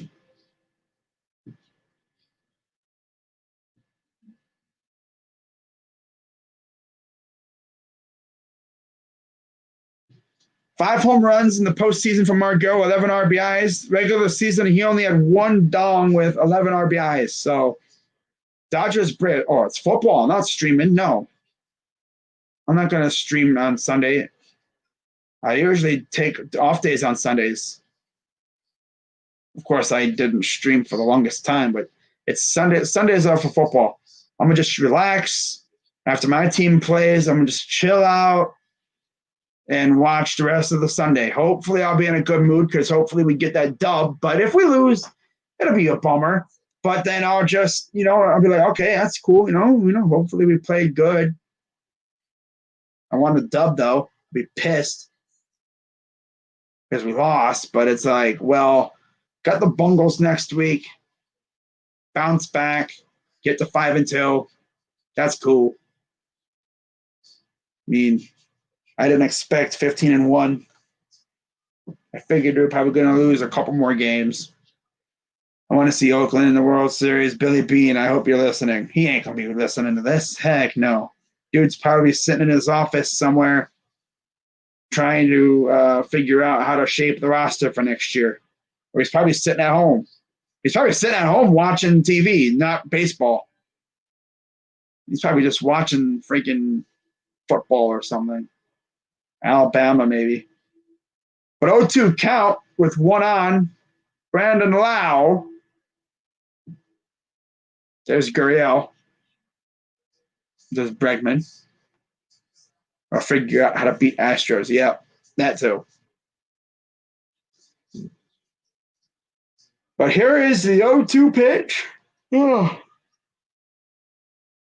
Low ball one. They got the shift to the right. Altuve sitting just nearly in the outfield grass. Well, let's see what Urquidy can do here. Yes, here's the 1-2.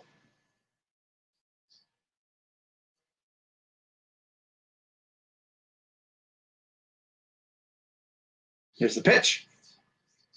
Just a bit high for ball 2. He just need to get more pitching. Yeah, and maybe some better bats. Of course, Chapman will be back next year. You know, maybe get a couple bats, maybe. I don't know. Here's the 2-2 pitch. Grounder, double play. To second, go to first. Oh, no, they did not get the double play as Lau beat it out. Good hustle. Keeps the inning alive. As I believe there's still only one out. That was big. Yeah, they only have a chance once Morton is out. They better not wait too long. They better start getting some hits together. Because you get that, I mean, you had the stable of 90 guys who could throw 98 coming out yesterday. Not sure if we're going to see them today. Might see Alvarado, could see Castillo. Most likely you'll see Nick Anderson. But you got to score some runs here. Here's the throw to first, and Lau gets back. But as usual, guys, I will be streaming tomorrow for the Browns. I'll be live probably about 12:45 around there. I'm usually never live at 12:45. That's why I say around, maybe a little earlier, maybe a little later, depending on what I'm doing. At worst, I'll be live like 1 minute before game time. But yeah, hopefully we can get a win and move to 5-1, and we have Cincinnati coming up after, and then Oakland, and then we have the bye week. Wells Arena has been going crazy this postseason. Here's the 1-0. Randy, takes a strike. The outer side part of the strike zone. 2-run home run in this first at bat.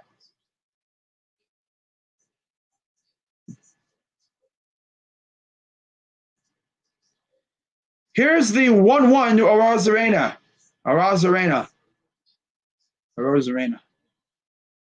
Low in the dirt ball, too.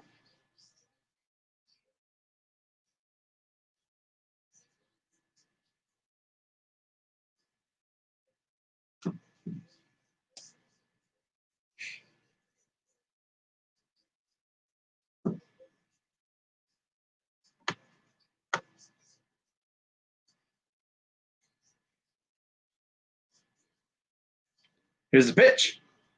Strike. Where are you going, dude? It's only 2-2. You may have thought there was ball 3, but no, it's only two balls. You're not going anywhere.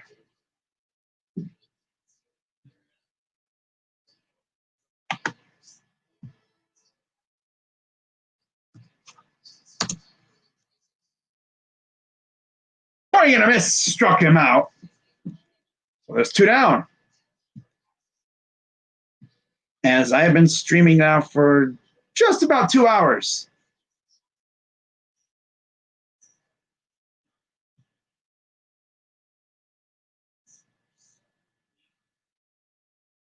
Wow.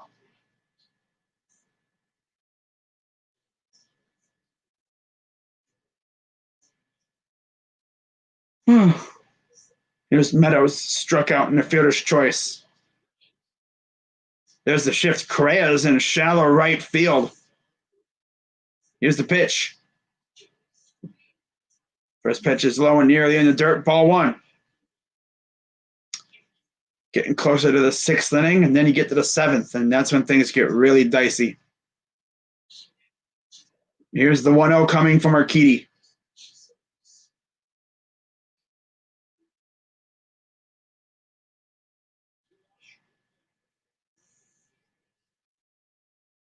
Fouls it off onto the seats along the third base side behind the Astros dugout. How about them Browns? I know, right? Looking good. Got to keep it up. Hopefully we can come out and get a win tomorrow. Steeler fans probably going to get hella triggered at that statement, but I think it's possible. You know, I mean, they say any given Sunday, and I guess there's a time to break a streak, and this is the time to do it. Throw to first, he gets back in time.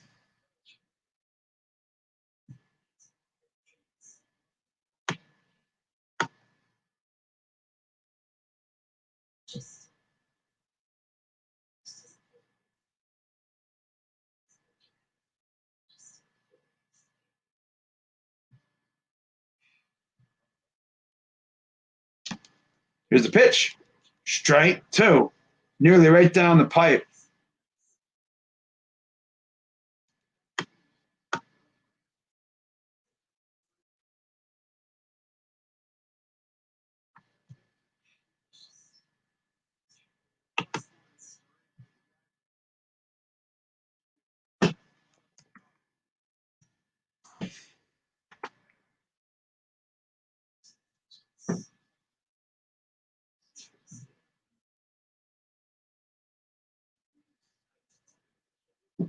So it's a 1-2 count.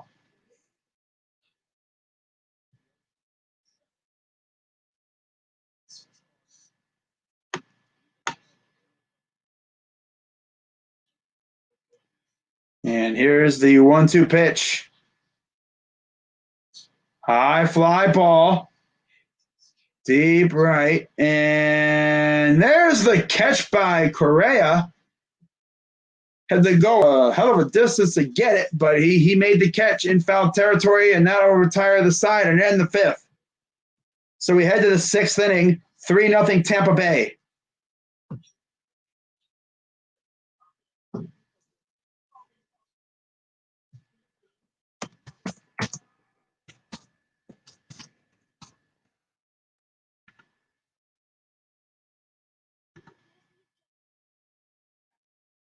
All right.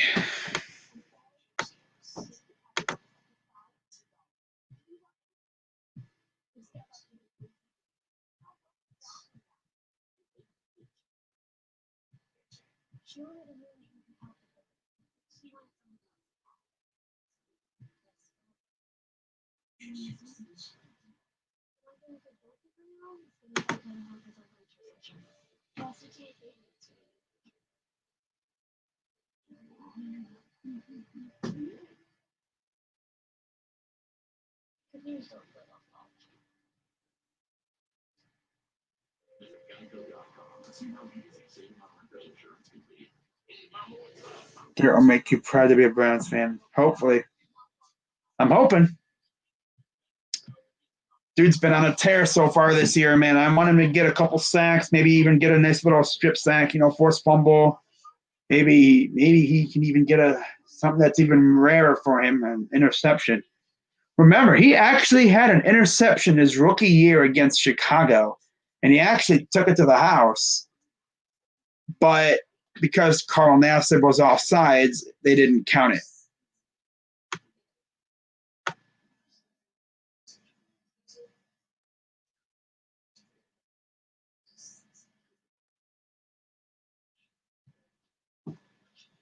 All right.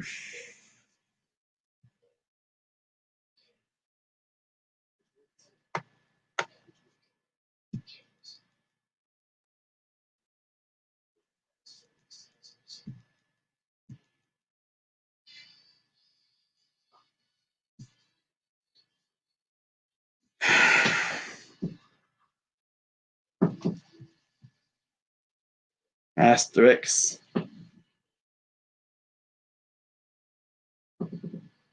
Yeah, Tampa Bay's up 3-0. Houston is starting to run out of chances.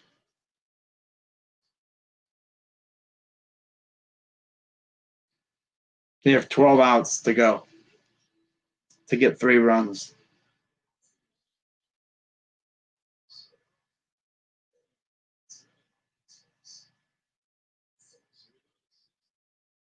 Reddick leading off against Morton. Here's the pitch. There's strike 1.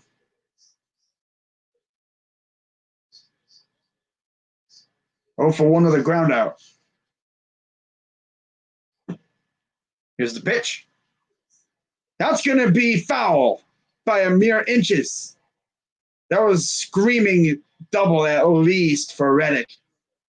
I have to go back and try it again. That's the A's can't beat the Astros because they always cheat. Just barely foul.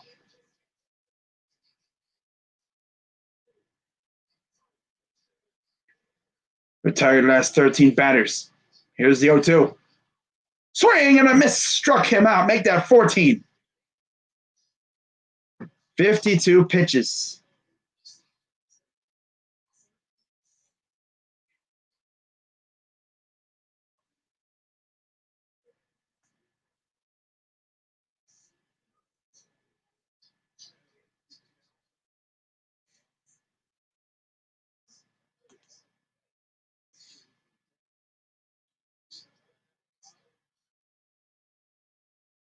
Wow. Ball 1.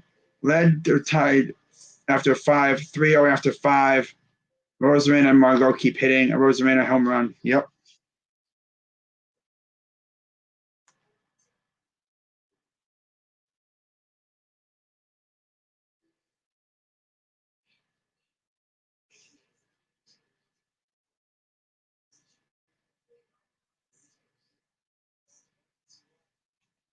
Huh? Best starting running back. Oh, okay. So 1 down, 3-0 count real quick here.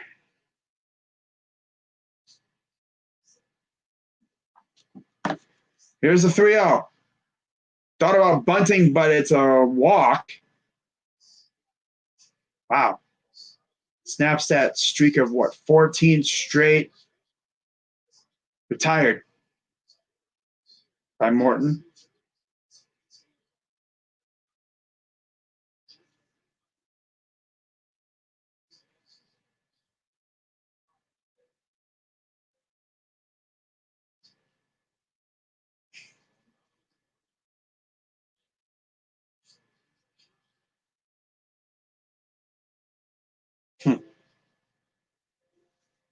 Now here's Springer.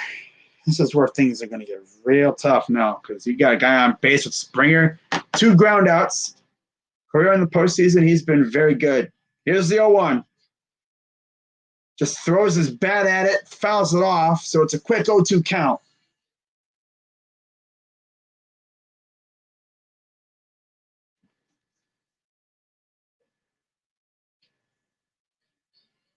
You're probably only going to have to deal with him maybe 1 more time this game. And that would most likely be in the 9th inning. 9 pitches so far here in the 6th. 58 total. Here's the pitch. Grounder. Double play to second. Throw to first. And, Springer beat that out by a mile. But there's 2 down.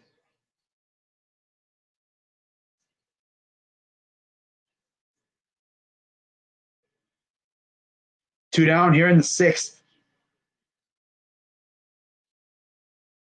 Honestly, I think he should have, little slower on the throw, but rather be slow and get 1 out than too quick and maybe have an error. Because at least you got 2 down. But you got to be careful still. Altuve up. Yeah, always got to be careful with Altuve. Here's the pitch. Strike 1. As there's Anderson warming up. As who knows when they're going to bring him in because Martin's only at 60 pitches here in the 6th. 0-1. Outside ball 1. In the lower, very lowish part of the zone. low and outside. 0 for 2, fly out and a strikeout. He's 18 dongs, 39 RBIs, and 62 games in his career in the postseason. 296 average for Altuve. Here's the 1-1. Oh, he's going to throw to first, and he gets back in time.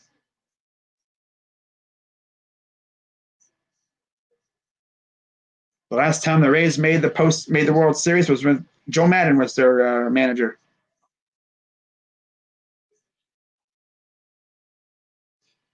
Here comes the 1-0. Strike two. A little bit of an expanded strike zone there, but it's a 1-2 count. Morton, third time through the lineup, 4 2/3 innings, 1,006 OPS. 15 and a third, and second time 744. First time through 18 innings, 710 OPS. That's crazy. And here's a fly ball, fouls it off. So essentially, the third time through, it's like they start to key in on him a little bit, as usual with a lot of pitchers. Guys start to key in on him. They've seen all his stuff, and then that's when he starts giving up hits. So I'd maybe try to pull him if he can after this inning, maybe. You don't want things to get too crazy here. Did he go? No, he did not. 2-2 count. 3-0 Tampa Bay, top of the 6th. Yeah, he held up. There's Correa on deck.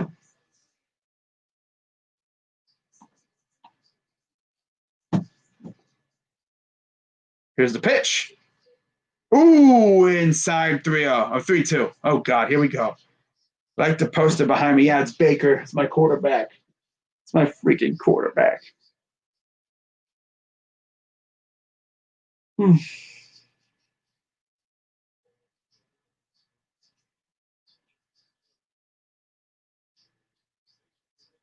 Here's the payoff pitch.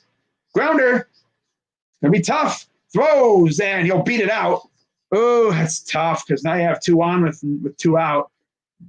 This is where things are going to get tough because here comes Brantley. Runners at first and third.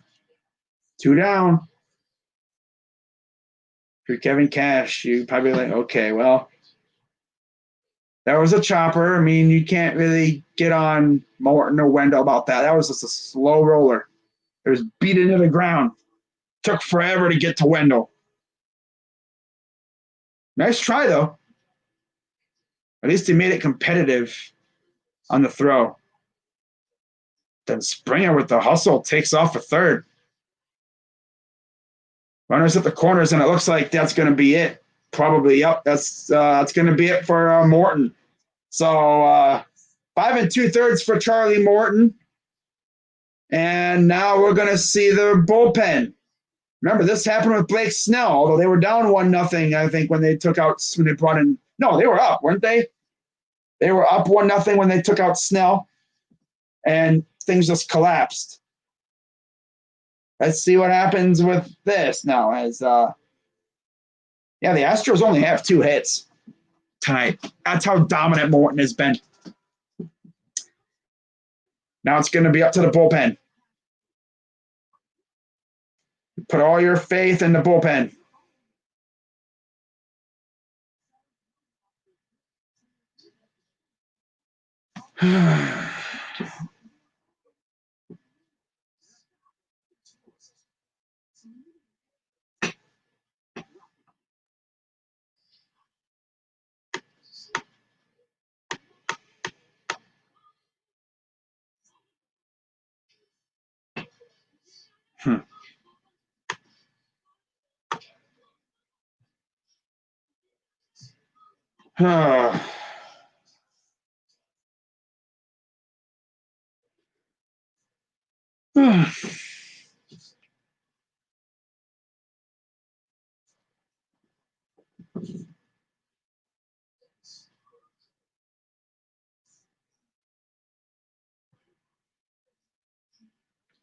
I've been streaming for about 2 hours, so very good pace for this game.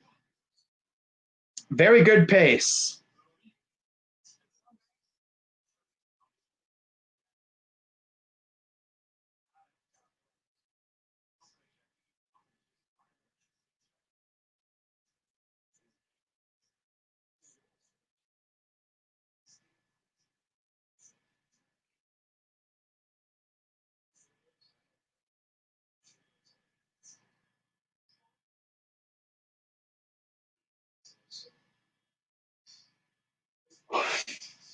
Yeah.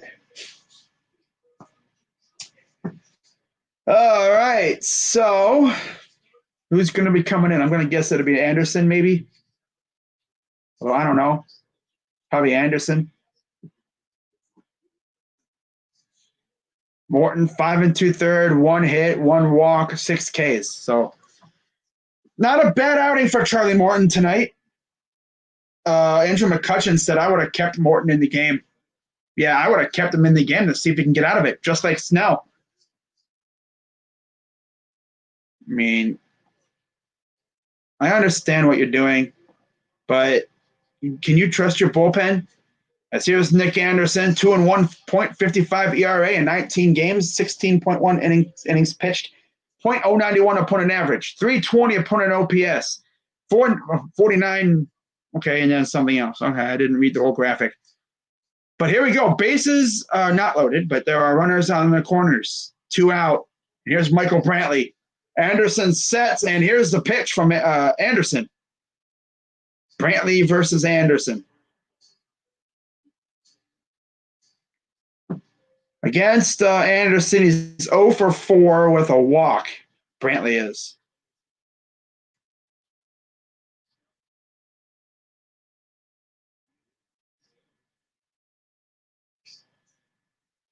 Here's the 1-0. Grounder. And this will do it for the top of the 6th. So 2 pitches. That's all it took. Nick Anderson literally came in for a couple pitches, and that's it for him right now. And I guess he'll probably come out for the 7th. But we head to the bottom of the 6th. 3-0 Tampa Bay. And now they will have a chance to add some more runs to their resume here.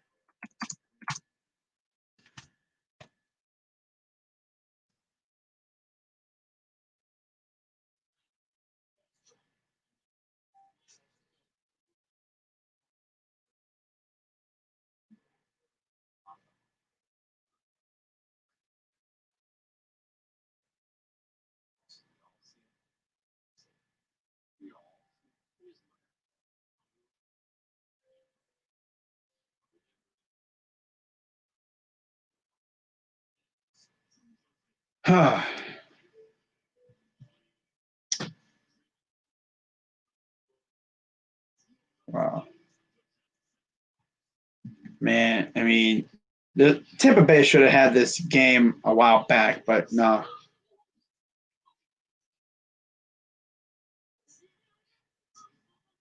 Oh, urinating tree. Embrace the choking tree.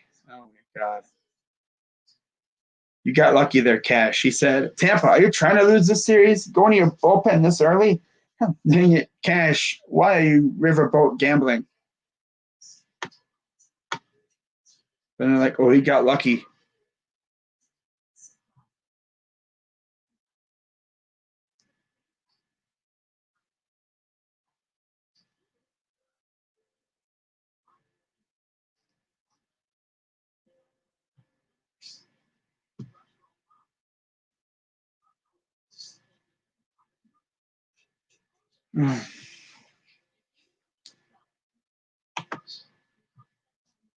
Sure.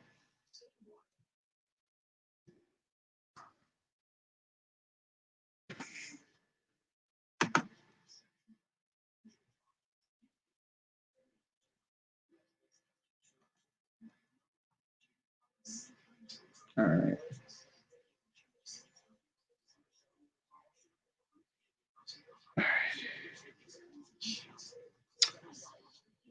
Just going through Twitter real quick to see what people are talking about regarding this game.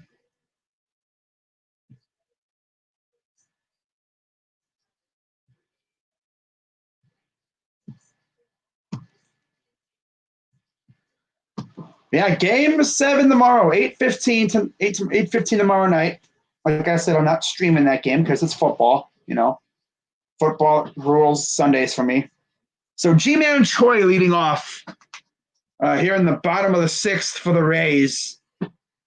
And the Astros only have 9 outs to go before their season's over. That's tough. down 3-0 right now. Troy is 0 for 1 with a walk, 3 homers, 5 RBIs, 17 games in his career in the postseason. Here's the pitch. Fouls it off.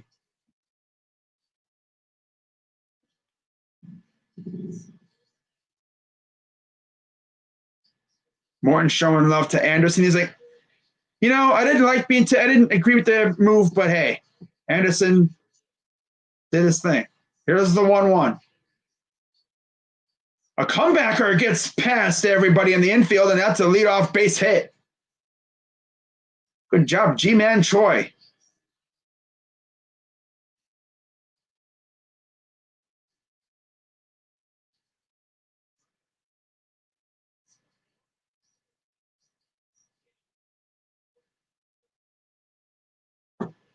By the way, Urquidy is still in the game. I almost hit Urquidy.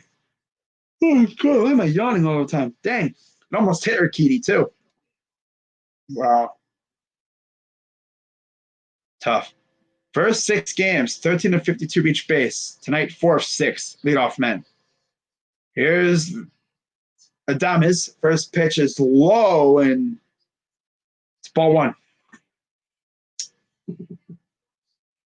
I don't think I have the mod anymore.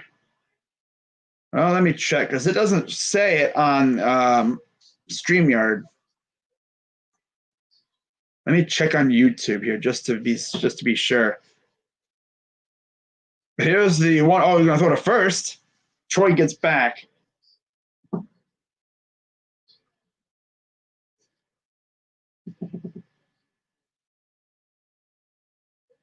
It's my freaking chair creaking. It's not what you think. Greinke's now in the bullpen, I believe, warming up, possibly. Could see him coming out here.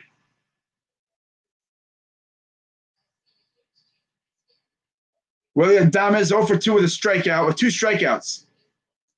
Yeah, Dats, it doesn't say you have the moderator. It says remove moderator. That's weird. It doesn't say you're a moderator. It doesn't show the wrench, but it says it tells me remove moderator. So it said you're still a moderator. It's just not showing the wrench. That's weird. Maybe because I'm not using a YouTube system. I'm using StreamYard. But there's the wrench. Okay, you still got the wrench. It's just not showing up for some reason.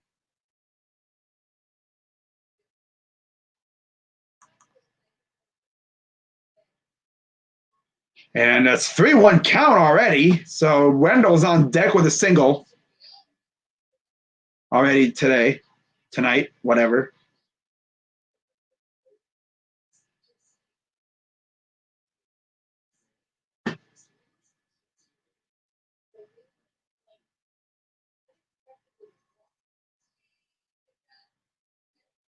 Here's the pitch.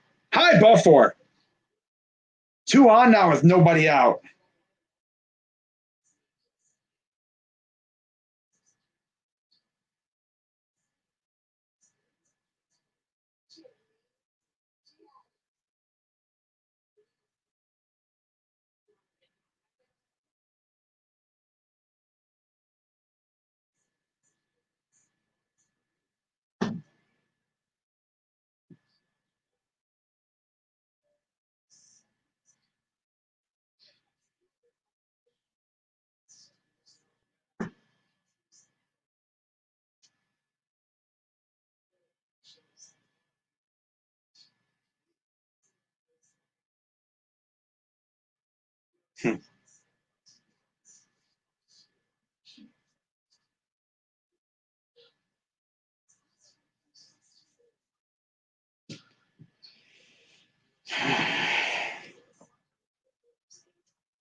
Here's Wendell.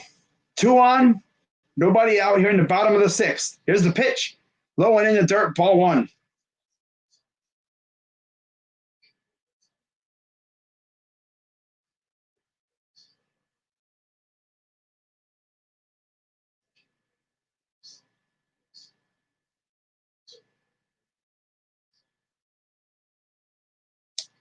Yeah, you're still a moderator because it said remove moderator. It didn't say add moderator. But here's the 1-0 to Wendell. Ooh, just outside ball 2.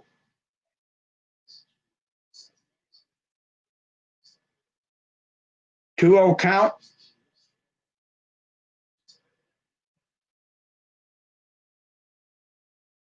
There's a Rosarena.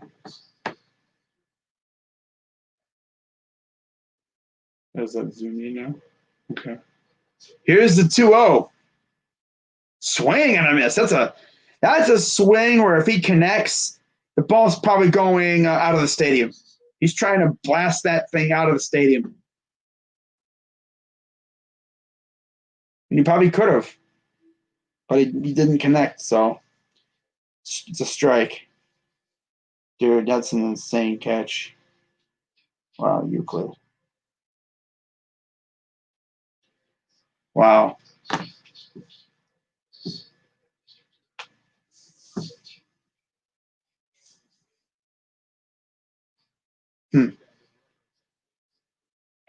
Whoop, I forgot to put the score for Houston. Swing and a miss, 2-2. Hang on. Should have just now realized I forgot to add a 0 for Houston here. Not like it matters.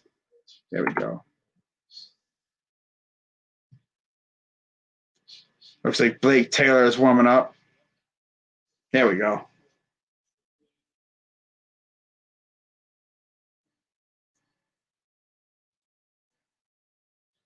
Here's 2-2.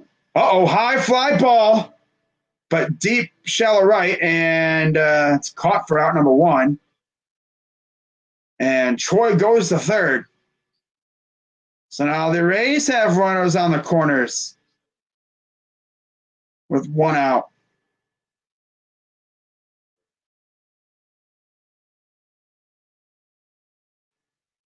I thought that was for sure going to at least get to the track. Oh, well. But now they can add another run and really put some pressure on the Astros,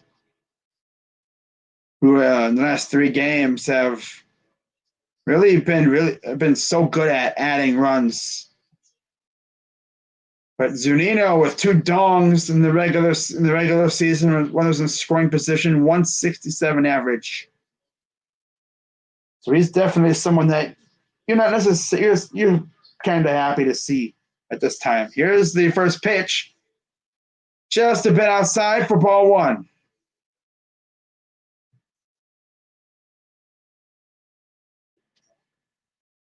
Yeah, shout out to everybody watching.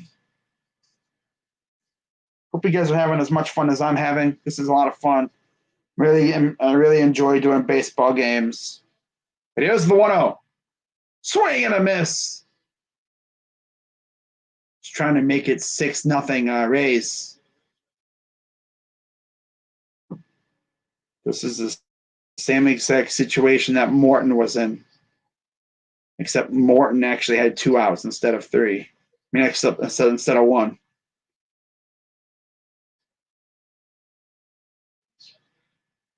Here's the 1-1 pitch. Outside ball 2. What you don't want to have happen is you do not want it to be bases loaded because Kiermaier is on deck.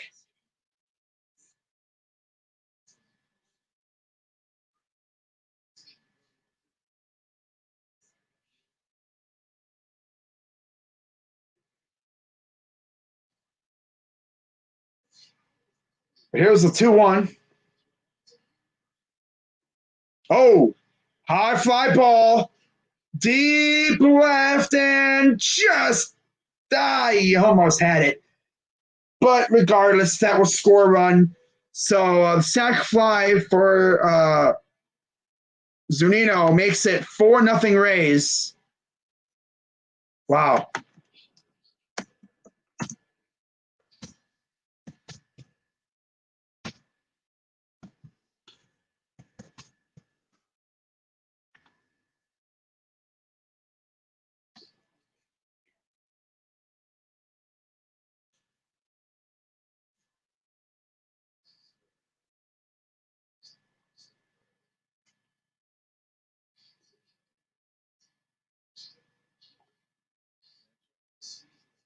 Yeah. Here's Kiermaier. High fly ball. This is going to left, and it barely gets into the seats. Only just barely gets into the dugout. Here we go.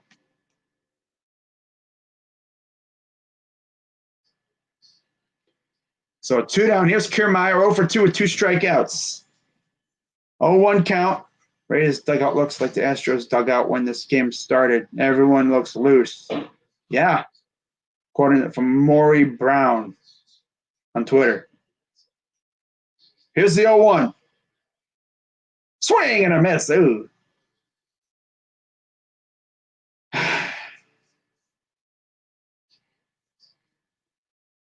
I really thought Zunino got a hold of that one. When you see a ball hit like that, you really watch the outfielders and you see like where they're going. Anderson and Zunino talking, it looks like. Low ball 1. Got 3 people watching as always. Shout out to everybody who's been watching these games. You know, I know not a lot of people stick around through the whole game. A lot of the people just come in to see if it's actually the game or if it's just some scrubby dude freaking voicing it. I mean, for those who like stick around, you know, talk with your boy, you know, I really appreciate, you know, you guys are awesome. So hope to see you guys on Tuesday for World Series. We just don't know who will be playing, but I will go over the official like schedule for the World Series here after this half inning. So this next commercial break. Here's the pitch. Swing and a miss. Struck him out.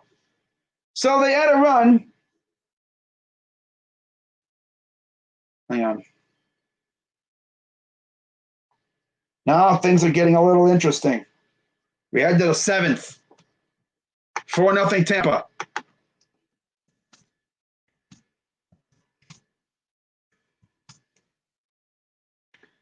So the MLB PR Twitter account released the schedule for the World Series. Yeah, MLB. Hang on. Their communications page released the schedule for the World Series. Starts on Tuesday. Obviously, 1 game a day. It'll be a lot of fun. Yeah. In Arlington, Texas.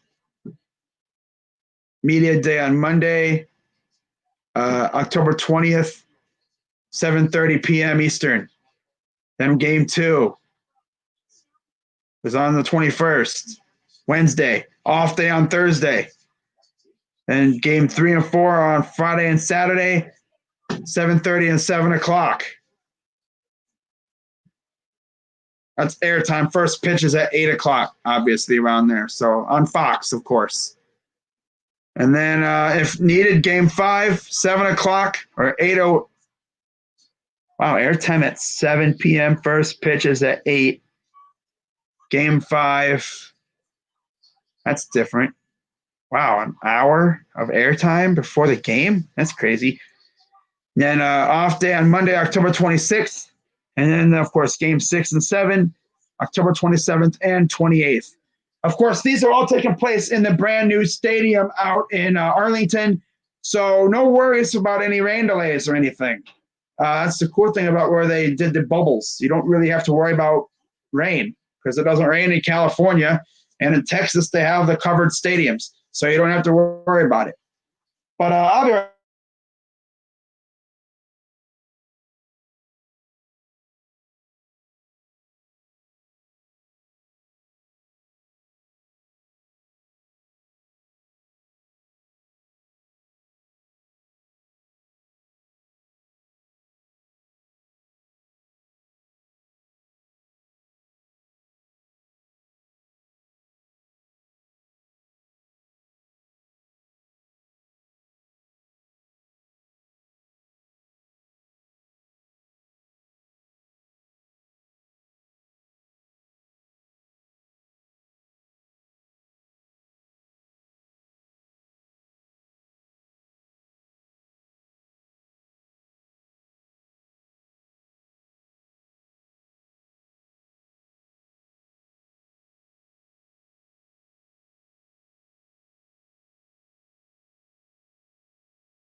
All right. Had to go put a Band-Aid on my arm. All right. So already one down. 1-1 count from Anderson. Here's the pitch. Fly ball to right field, and there's Bregman with a base hit. He's going to only settle for a single. Good choice. You don't want to be out number 2, especially when you only have 8 outs to go left in your season. Every out matters at this time.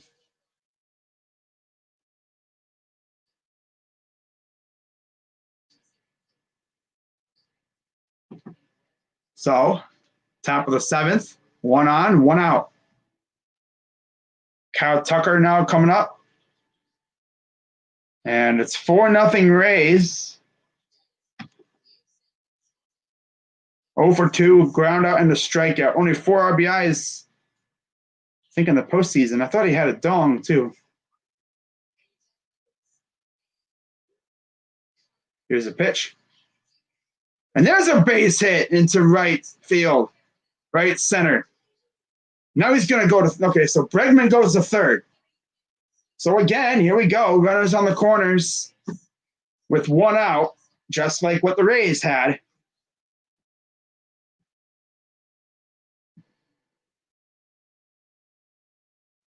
Rays are just that team – sorry, not the Rays. The Astros are that team that you can never count out. They always say 27 outs. They'll keep fighting until that final out. This team can score quickly, too. Because the tying run, believe it or not, is on deck. So, here's Gurriel. High ball 1.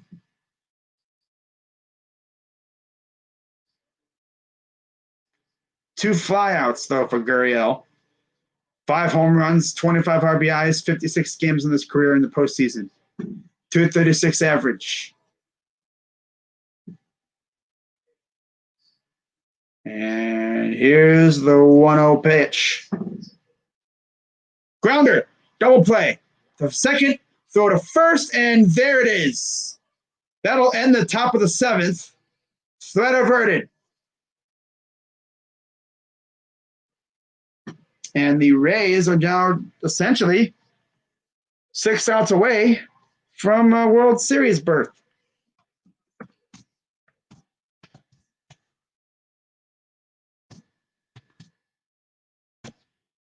I even add a couple of runs here just for more security.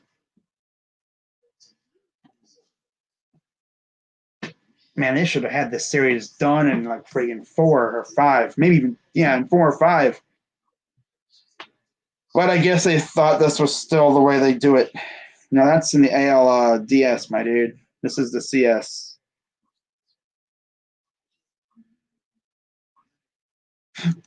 Mac Wilson's out here live tweeting the Bama game. Love to see it. 34-24 Bama. Oh, my God. Are they really winning?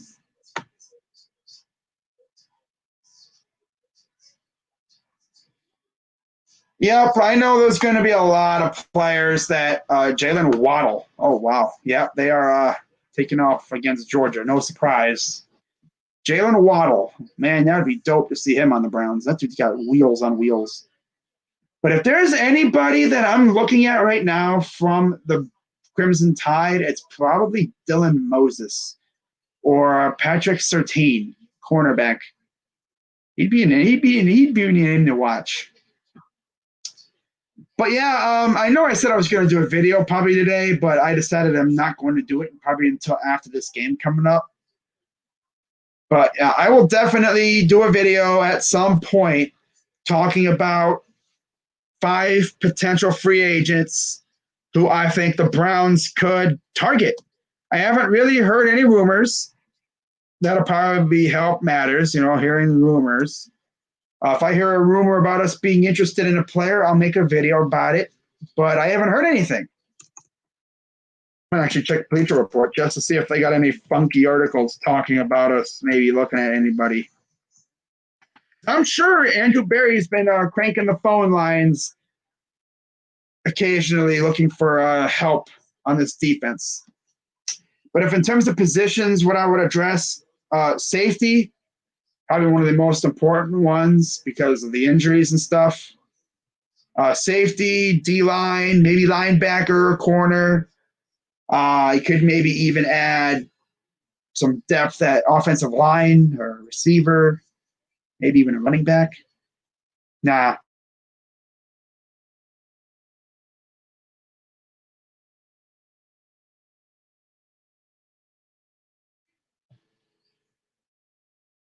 So here's Blake Taylor. This season, 22 games, 2-1, 2.18 ERA, 20 and 2/3 innings pitched. So Blake Taylor taking over for Urquidy. Here in the bottom of the seventh. Here's the pitch. And a leadoff. Ooh, nice grab by Bregman. Almost lost it, but he regained it and gets the big first out.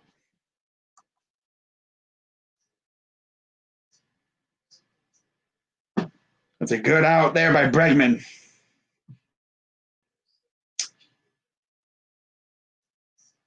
What I'm probably going to do is like one name. Like if I do a top five, number 5 is going to be a guy that I don't really know if we're going to go after, but if he's available, I could see it. I'm not going to mention any names, but yeah, you're gonna be like, that's an interesting name. Because I think the Browns are going to be looking around this year. We're not usually the ones to get active during deadline day and stuff. I know we've been looking at guys, but we've never really pulled a trigger on trades.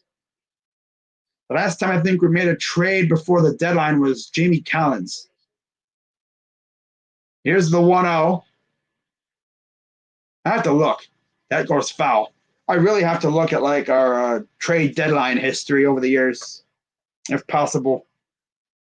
Because I don't think we've really made many trades before the deadline, like around this time. I mean, of course, we know we traded for Ronnie Harrison, but that was before the season. I'm talking like in-season trades. We're not really a team to make a lot of in-season moves, especially around deadline day. We almost traded for AJ McCarron, though. Remember that? And the ball goes in the dirt and runs away, but harmless because no one's on base, so it's a ball, 2-1. There's Dusty Baker. Hopefully, hoping that this is not his last game, but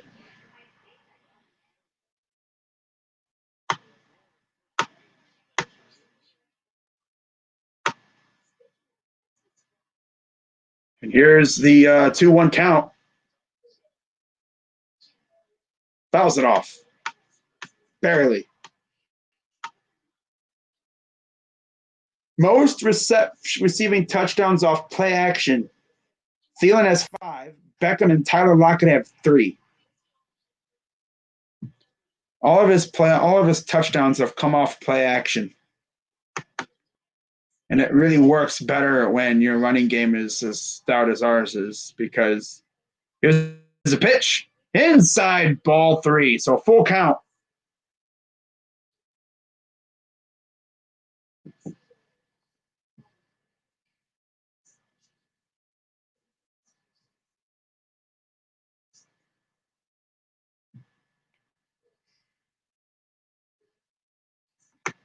Here's the pitch.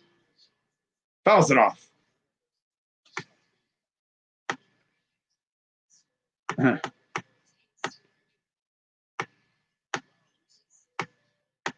Jarvis Landry expected to play, of course. He hasn't missed a game. Perryman expected to play versus Dolphins. Man, whatever. Who cares about that game? Who cares about Perryman right now, bro? Oh, yeah. Here's the payoff pitch coming from Blake Taylor.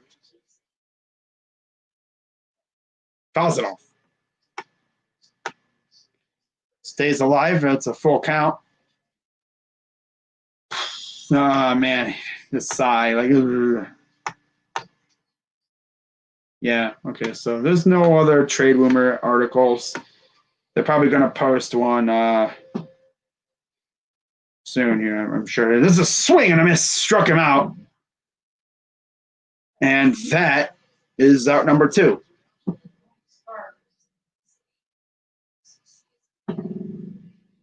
My chair is very creaky. Yeah.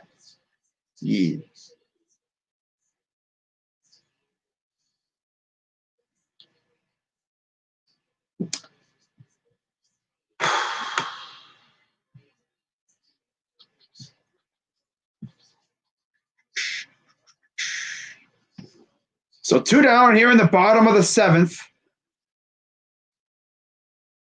Here's the Rosarena. Swing and a miss. That's a vicious swing.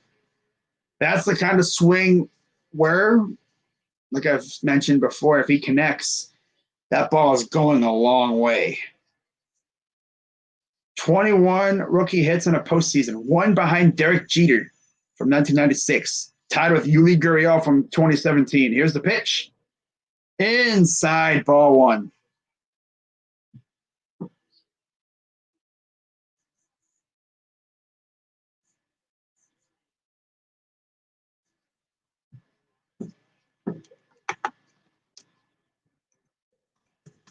Here's the pitch.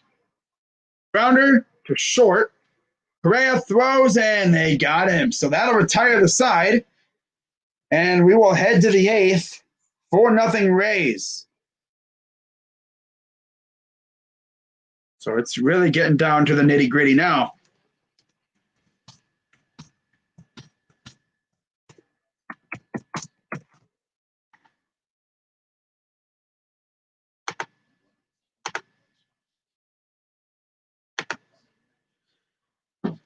All right. It's okay. Scoreboard's changed.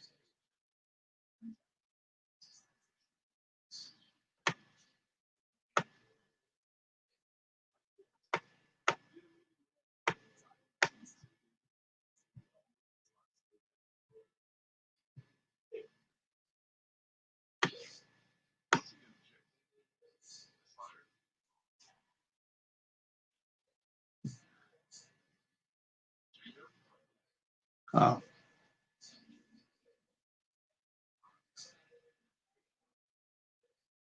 Okay.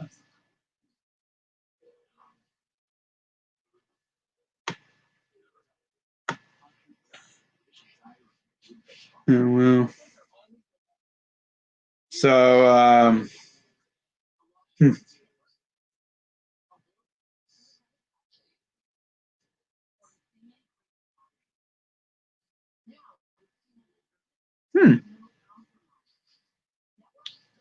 Reserve list edition. Carl Davis. Wow. Josh Morrow. Wow. David Irving met with the Raiders. Ravens elevated Marcus Gilchrist. Wow.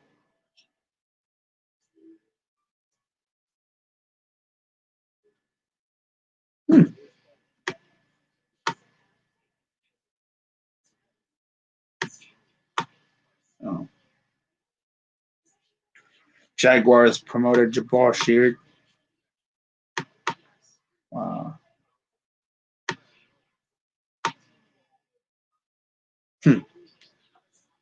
Okay.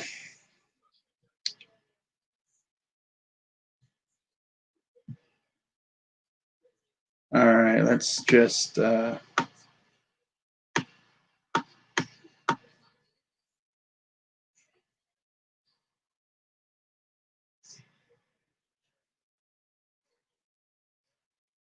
Oh, there's the American League Champion Trophy just waiting for somebody to hoist it.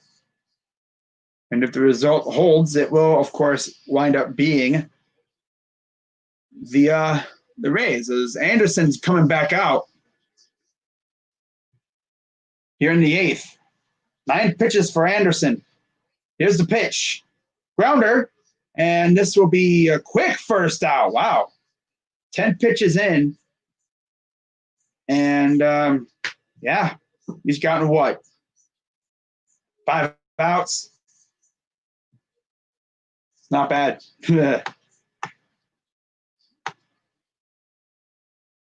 Okay. Well, yeah, nothing with the Blue Jackets, of course. I always like to check Bleacher Report for any like funny articles or predictions or any news things that I might not have noticed. All right. Now we're rolling on just over 2.5 hours of ball. Top of the eighth, 4-0 Rays. Here's Miss Diaz getting some action here.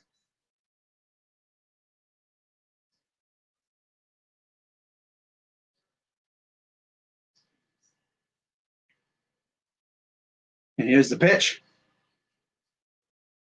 And just a bit inside ball one.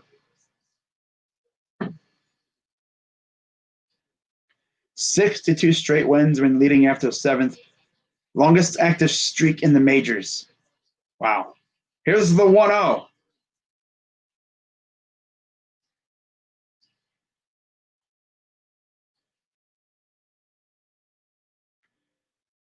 Only two teams have come back from 4-run deficit in Game 7 to win. 1925 Pittsburgh and 2003 New York Yankees. Wow. That's insane. But here's the 2-0. High 3-0 count. So what? 1925 to 2003. It's like 82 years? No. 80 years. No, 78 years. 25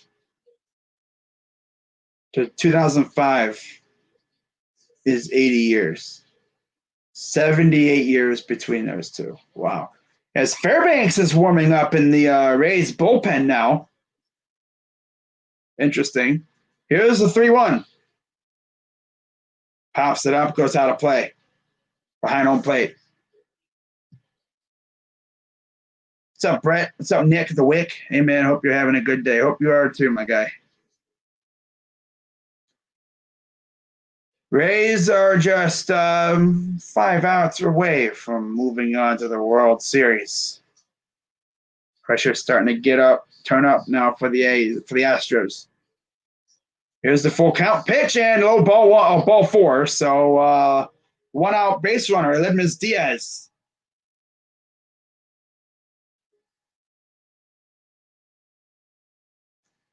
If a base is stolen this World Series, Taco Bell is letting everyone steal a free Doritos Locos Tacos. Not literally, like you can't just walk in there and steal it. But they're essentially saying you can go in there and get like a free one, I guess. 0 for 3. Here's George Springer. Fielder's choice last at bat. 19 dongs in the postseason in his career. Very dangerous hitter. Trying to cut the lead in half. Here's the first pitch. High and inside, ball 1. I wonder when Cash will take him out because got to be careful with these guys. You're at the top of the order now.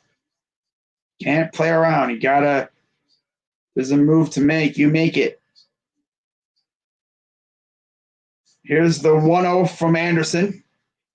Double play would be clutch. And look at that. Nope, they're just going to throw to first. Okay, they get Springer. He would not have been able to get the double play, so Miss Diaz goes to second, but there's 2 down.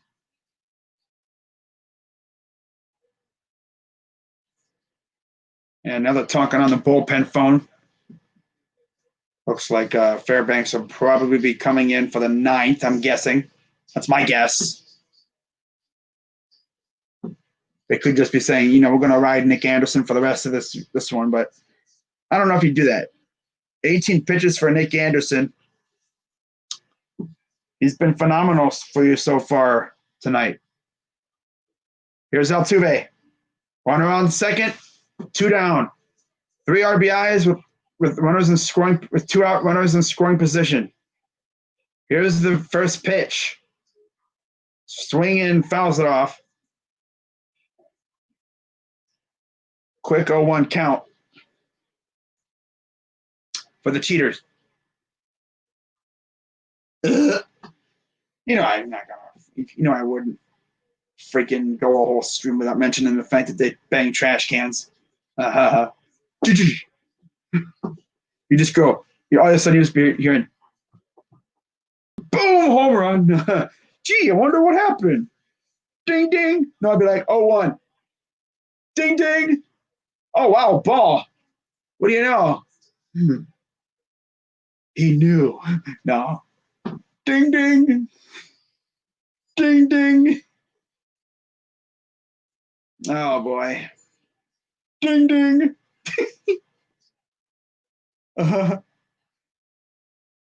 But anyways, here are, oh my God. Here's the 1-1.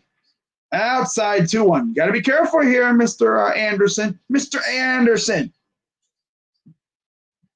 Mr. Anderson. There's Correa and Bregman eagerly awaiting their opportunities.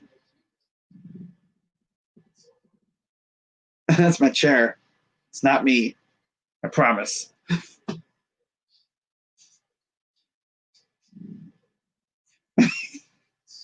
No, it's really my chair, though. My chair is creaky. It's making noises. 2-1. Grounder. That's off the. Oh my God, bro. Now you have runners on the corners again. Here we go again. A bad play by the shortstop.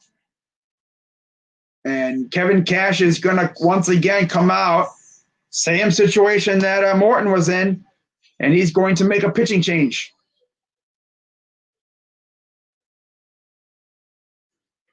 And Fairbanks is going to be coming in for the teeth of the Astros order, it looks like.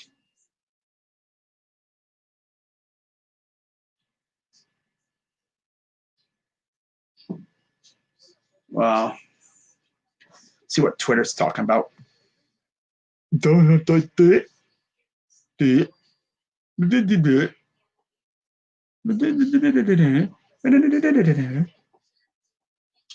See, Mac Wilson's been talking. Oh, Mac Jones' name on it.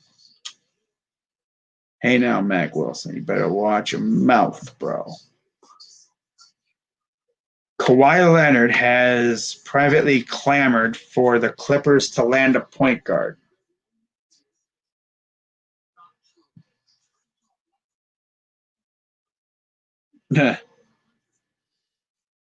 Interesting.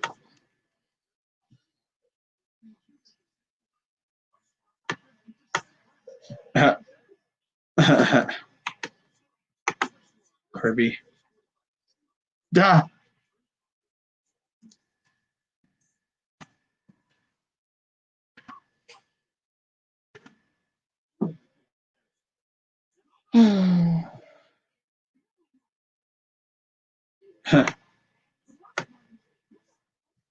Like you see that? Ow! Freaking hit my wall.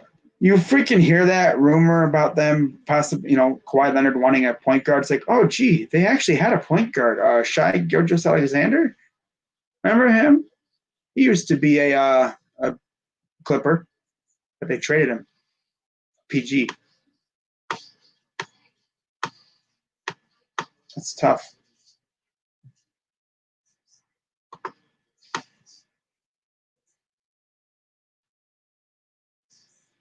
So, top of the 8th.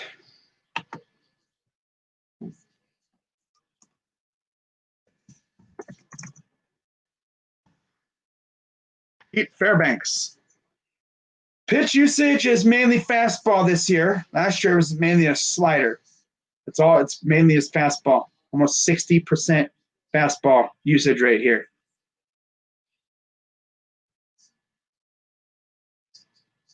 Yeah.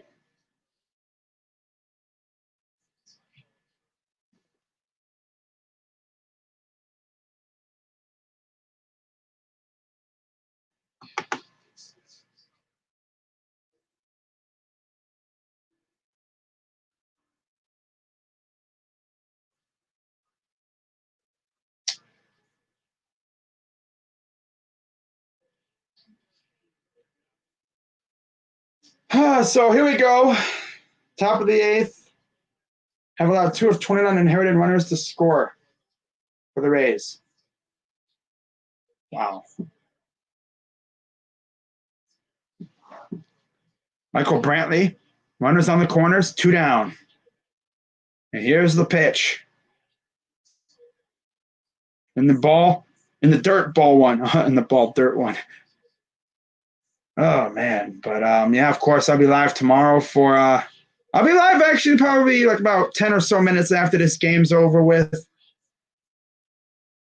If I don't even think I'm gonna go live tonight actually. I think I'm just gonna relax for the night. I know I usually go live for but I mean it's whatever. Oh, ball gets away, but the runners okay. Runner at first goes to second. I might go live for like a little while after this game's over with.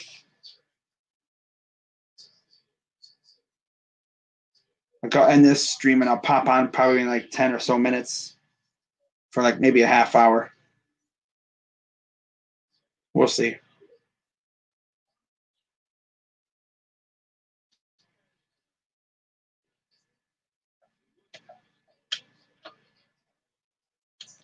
And it looks like Glasnow is warming up in the bullpen. Figured we were probably going to see him tonight. But here's the 2-0.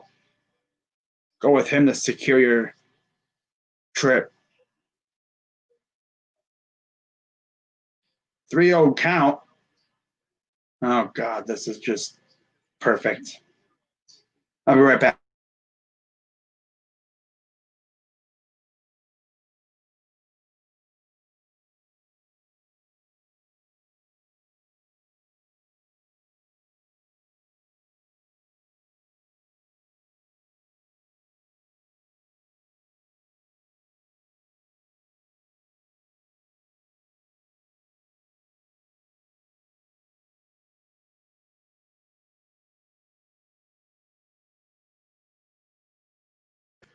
And bases are now loaded as Rays fans everywhere are nervously biting their fingernails as now the tying run comes up to the plate. Devontae Smith can't be stopped. No. No.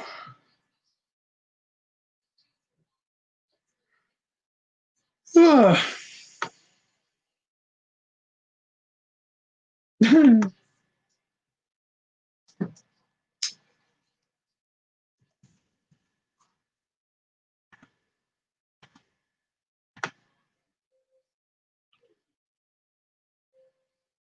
All right. So, oh, God, it's Correa. Oh, God, it's Correa. 2 out. Bases loaded. 4-0 Rays. Peter Fairbanks against Correa. Of course, Correa had that game winner a couple games ago. The walk-off. Here's the pitch. Grounder, that's going to get through, and that's going to score a couple of runs. Maybe a couple, at least one. And, okay, they do score 2. And all of a sudden, here we go. 4-2 Tampa. Oh, my God. Rays, you better wake up, you bums. You knew this was going to be the way it goes. Get that third out. Hurry up before it's too late. I'd bring in Glasnow. But like, you're going to do that to us? Well, watch this. I'm going to bring in my one of my other aces.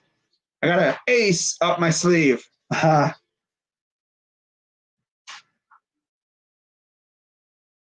Here's the pitch.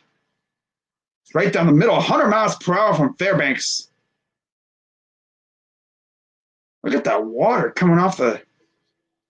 You can even see like the path that the ball was taken in the grass. Here's Alex Bregman. Whoops. Forgot it again. Damn it. Hang on. There we go. There we go.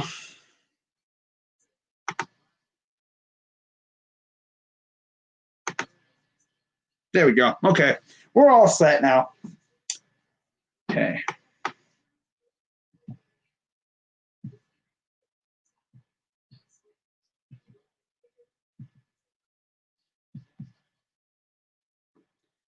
There we go. Here's the pitch. Uh-oh. Fly ball. That will go foul. Oh, baby. Been live for just about 3 hours. Top of the 8th. 1-2 count. 4-2 Rays. One more strike from getting out of this inning with only giving up 2 runs. Brantley on second. Correa on first.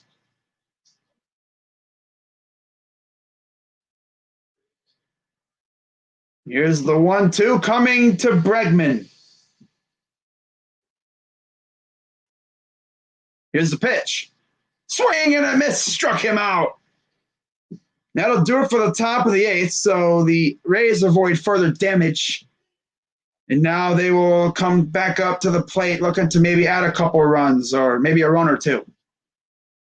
Make it tougher.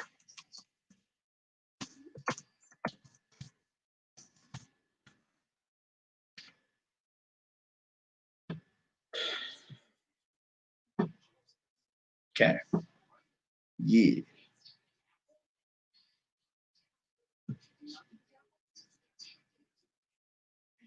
Let's see what YouTube is doing right now. I haven't seen much from YouTube lately.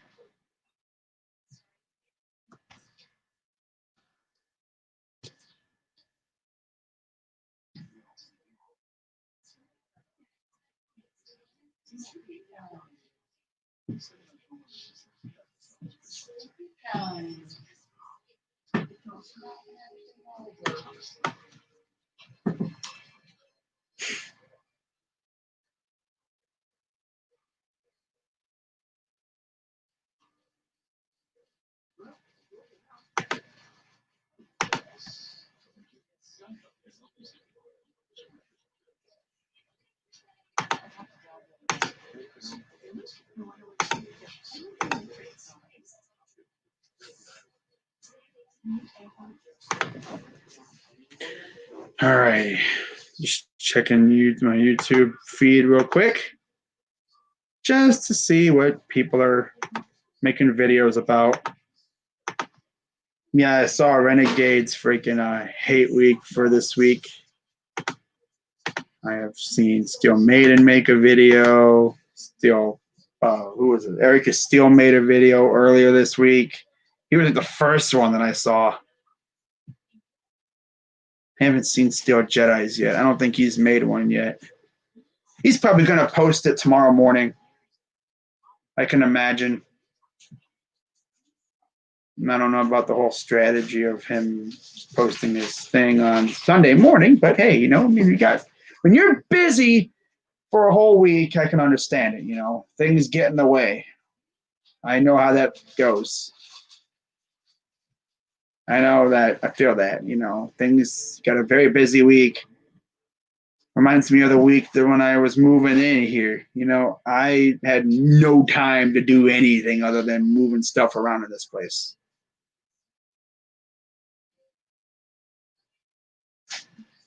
Oh, man. Let's see. Okay, yeah, there's nothing in here. All right. Okay. All right. So we head to the bottom of the 8th, and the Astros only have 3 outs remaining until they are officially eliminated. Here's the pitch. And it's taken, he wanted to offer at it, but he held up. But it's still a strike. Garrett Stubbs is that catcher. Aledmus Diaz is at third, so Bregman is now out of the game. Here's the 0-1. Just a bit outside against Meadows. Of course, Meadows was acquired in the Archer trade, Chris Archer trade with the Pirates. Yeah, Bama's going to win that one. Mm-hmm. Yeah, Bama's winning that game. I honestly had no doubt in my mind Bama was winning. I thought Georgia would have had a chance, but nah.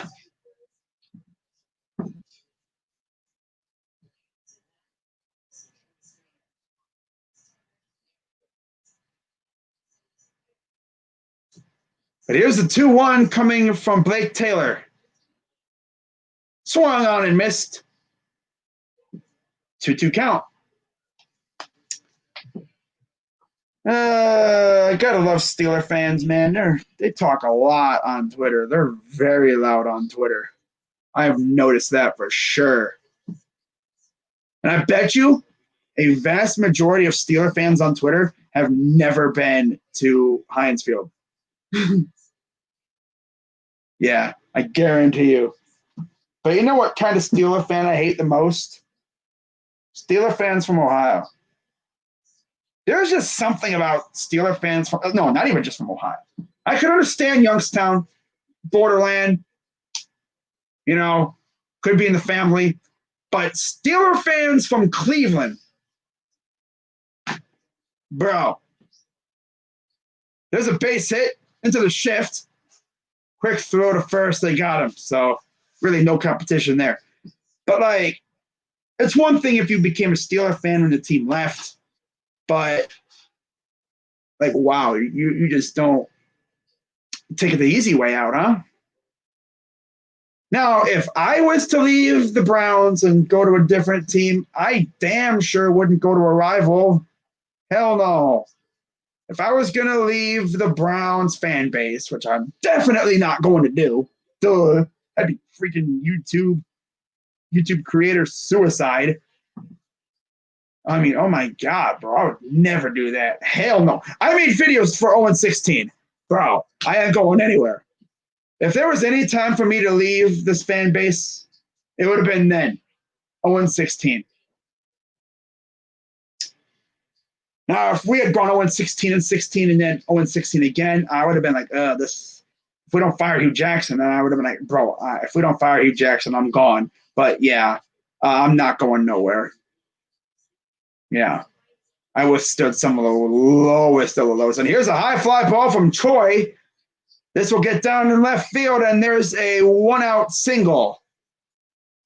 But like the ones that, they say, yeah, I'm a Steeler fan. It's like, okay, I see how it is.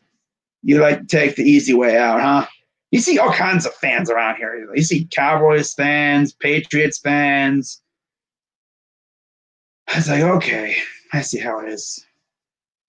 Just don't come crawling back to this fan base when the Steelers are trash and we're really good, because we wouldn't accept you. Especially the ones that turned over to Steeler fans recently. It's one thing like if you started watching football and you became a Steeler fan, it's like, whatever. But the ones that they recently became a Steeler fan because of how bad the Browns are. It's like, okay, yeah, have fun. Yeah. Steeler fans, It's so funny with Steeler fans too, because they had to put all their faith in a quarterback who's 38 years old, coming off a major elbow surgery. Luckily for them, he's actually playing good right now. Because I tell you one thing, oh boy, if he had come out there and looking like garbage, oh boy, that would have been suckish for you. You're lucky that he looks good. You're lucky. That's the way I see it. We ain't talking about no minor little surgery. Like, it was some serious stuff. I don't think they said. I think they said it wasn't like Tommy John or anything, but it was like in the elbow area. And of course, he says, "This is the best I've felt in years." Sure, okay, yeah. Oh man. Oh well, we'll see what happens tomorrow. Now you may be wondering, I'm going to talk about the game in a little while when I go live. I'll probably go live about 12:30 tonight, probably around there, maybe, if I even go live tonight. Don't be surprised if I just straight up don't go live because I'm just too tired. But yeah, we'll see what happens here as we are in the bottom of the eighth. And there's a new pitcher as it's Enoli Paredes, 3-3 this season, 3.05 ERA in 22 games. 20 and 2/3 innings, 237 opponent average, 1 home run allowed this postseason in 6 games, 6 1/3 innings pitched, 3 hits, 4 earned runs, 3 walks, 9 Ks. I just named this whole stat line in like 10 seconds. And you can actually understand what I'm saying. Sometimes I just talk so fast. Yeah. Okay. But here's Willie Adames against Paredes, 1 hit by pitch and 1 strikeout. He's 0 for 1.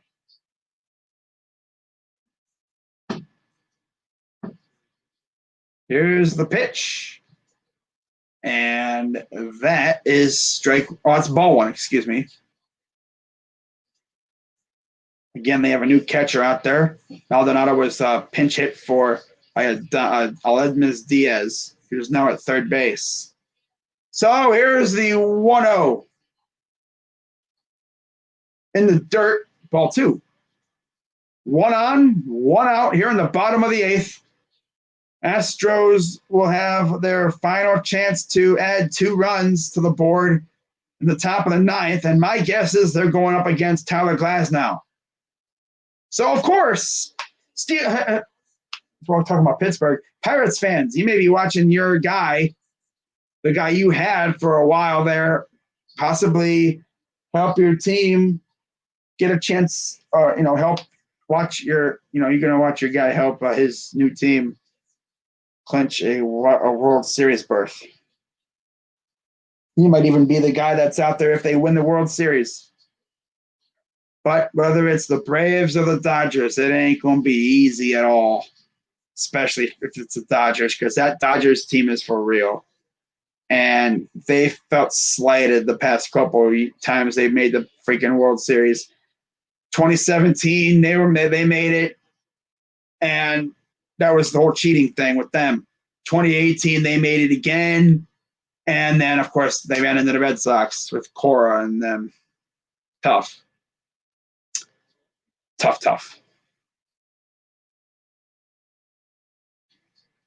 So here's the 3-0. Takes a pitch, right? Almost right down the middle. But it was in the more lower portion of the strike zone. So it's a 3-1 count. Joey Wendell on deck. Here's the 3-1 to Adames. Fouls it off, so it's a full count.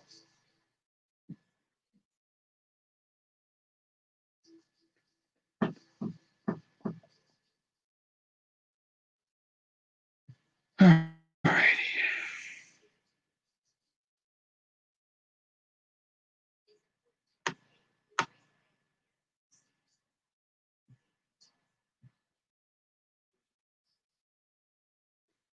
The Astros are going to have their bottom part of the order coming up, 6, 7, 8 hitters. Well, it wasn't. Yeah. Oh, hang on. And there's a walk. Wow. Wow, Florida State beat North Carolina. Looks like. That's crazy. And it looks like Troy is going to be coming out of the game for a pinch runner. It'll be Bristol.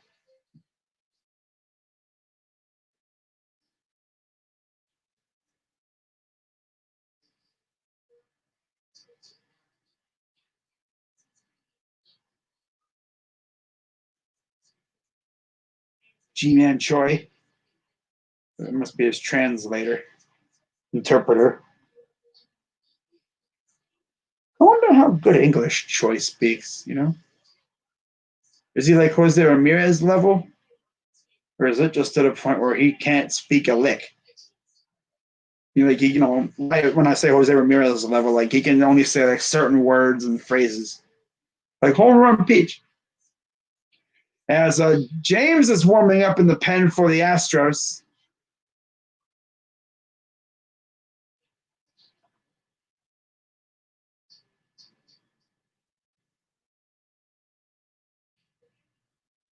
And there's an 0-2 count quickly.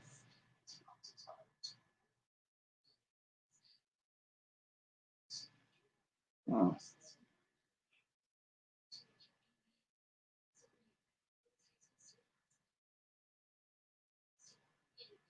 And here comes the 0-2 coming from Paredes.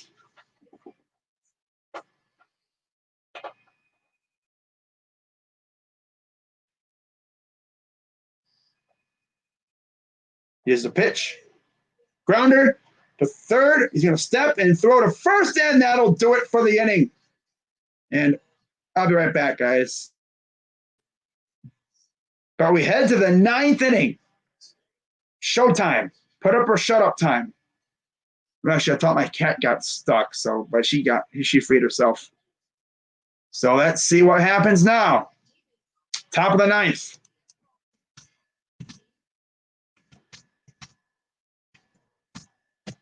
Tampa Bay up 4-2. 3 outs away from a World Series berth.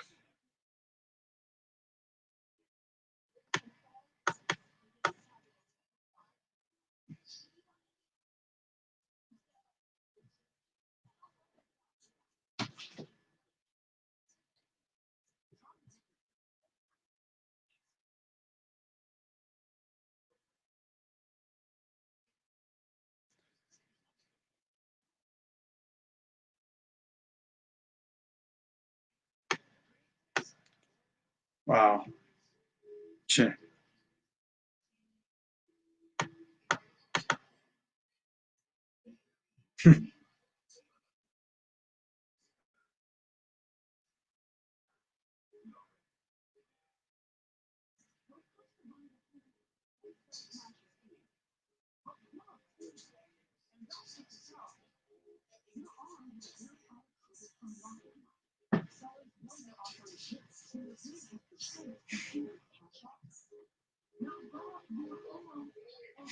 But yeah, guys, here we go. Top of the 9th. Things are about to get real interesting in here. Excited for the World Series. World Stores, though, whoever makes it. Under the empire of cheating or the start of the Rays' legacy. Yeah, how about that? The 1 year the Rays finally win the freaking East after a couple of years of Yankee Red Sox dominance. The Rays might be going to the World Series in their first playoff appearance in a little while now. Well, no, they made the playoffs a couple of years ago, but they didn't last that long.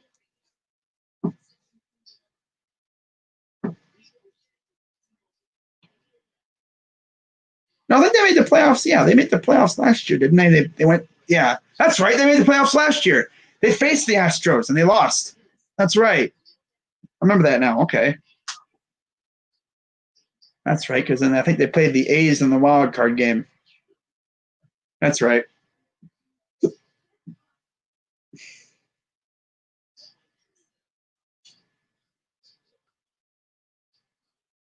So here we go. Fairbanks remains on the mound. Mike Brosseau is at first, obviously taking up a Choi. Brosseau? What you going to finish the croissant? The croissant? Here's leading off is Kyle Tucker. I feel like the Dodgers would beat the Rays. Yeah, there's Brandon Lau, second baseman in shallow right. Here's the pitch. Swing and a miss.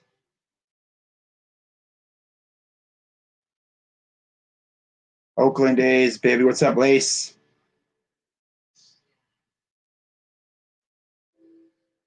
Wendell's the only human on the left side of the infield, other than the outfielder. Here's the 0-1 from Fairbanks. Fouls it off. Quick 0-2 count.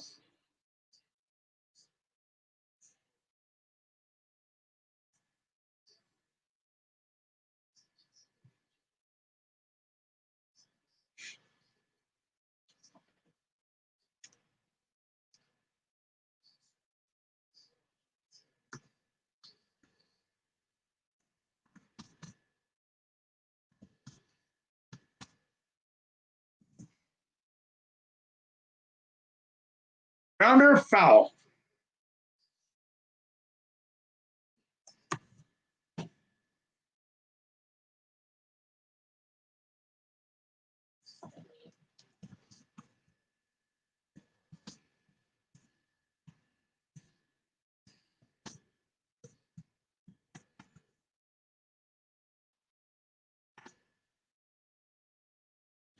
Okay.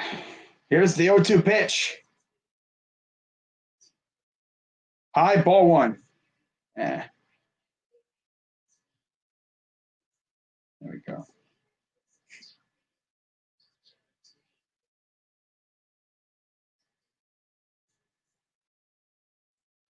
There's Glass now.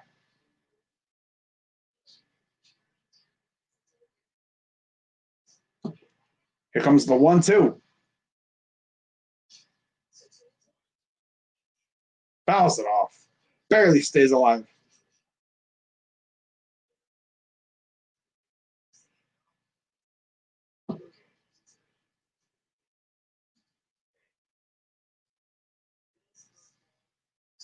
Ooh, just barely. Barely.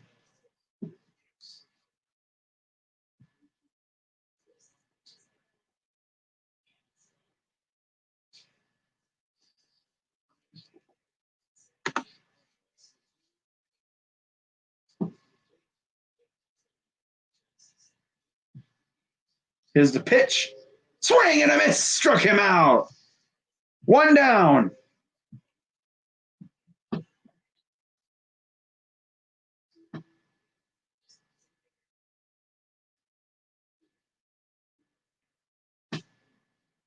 Ooh.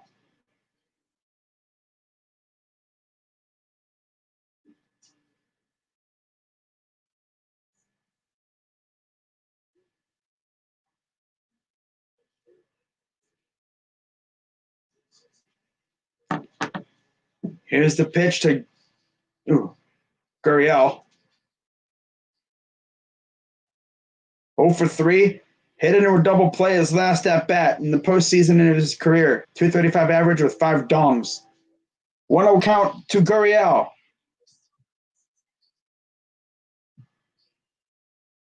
Here's the pitch.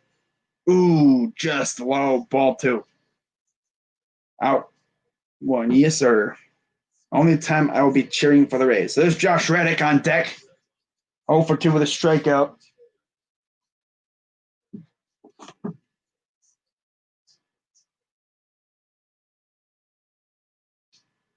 Here's the pitch. Strike 1.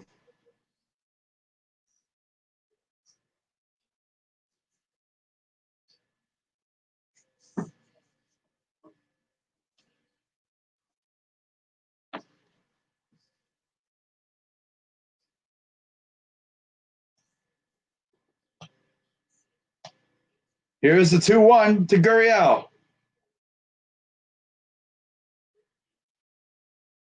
And there's a line drive in the right. So there's your there's a run. I guess there's a base runner, I should say. Tying run comes to the dish in the form of Josh Reddick.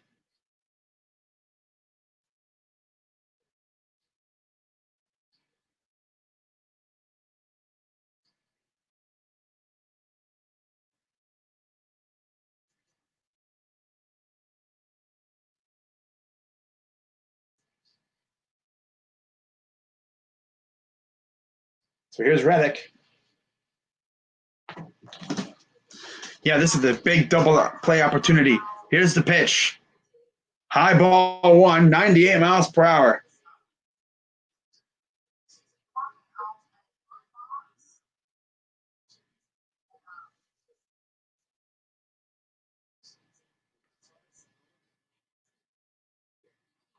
Shifts to the right. Here's the 1-0 to Reddick. Ooh, he wanted to go after it. Did not. Strike 1.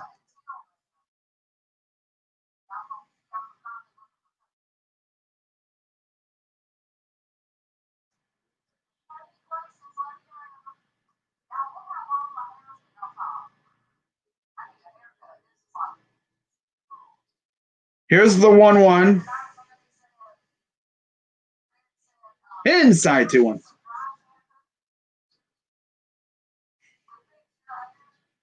Been going for just about 3.5 hours almost. So, yeah. Here's the 2-1 count. The pitch coming from Fairbanks. Runner on first, 1 down. Fairbanks gets a sign, and here's the pitch. Strike 2, right down the middle. You can hear the, if you're watching this game or whatever, you could hear the purge siren going off in the background because there's 2 strikes. I guess they play that siren whenever there's 2 strikes. Here's the 2-2 pitch. Grounder, foul. Foul. But yeah, this is the first time since 2004 that both the NLCS and ALCS have went to Game 7s.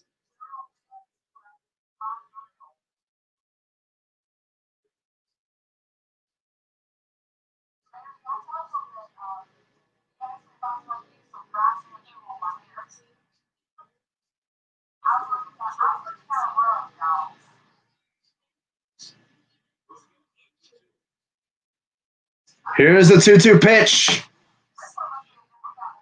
Swing and a miss. Struck out. 2 down. 1 out away.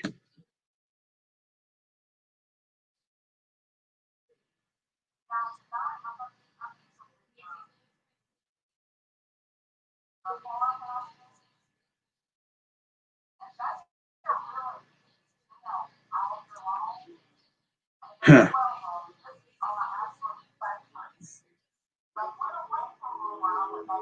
Here's the pitch. Uh-oh, high fly ball. Deep right. And that is going to do it. For the first time in, a decade plus, the Tampa Bay Rays are headed to the World Series. They, of course, will face off against the winner of either the Dodgers or the Braves. The Rays are headed to the World Series. Imagine that.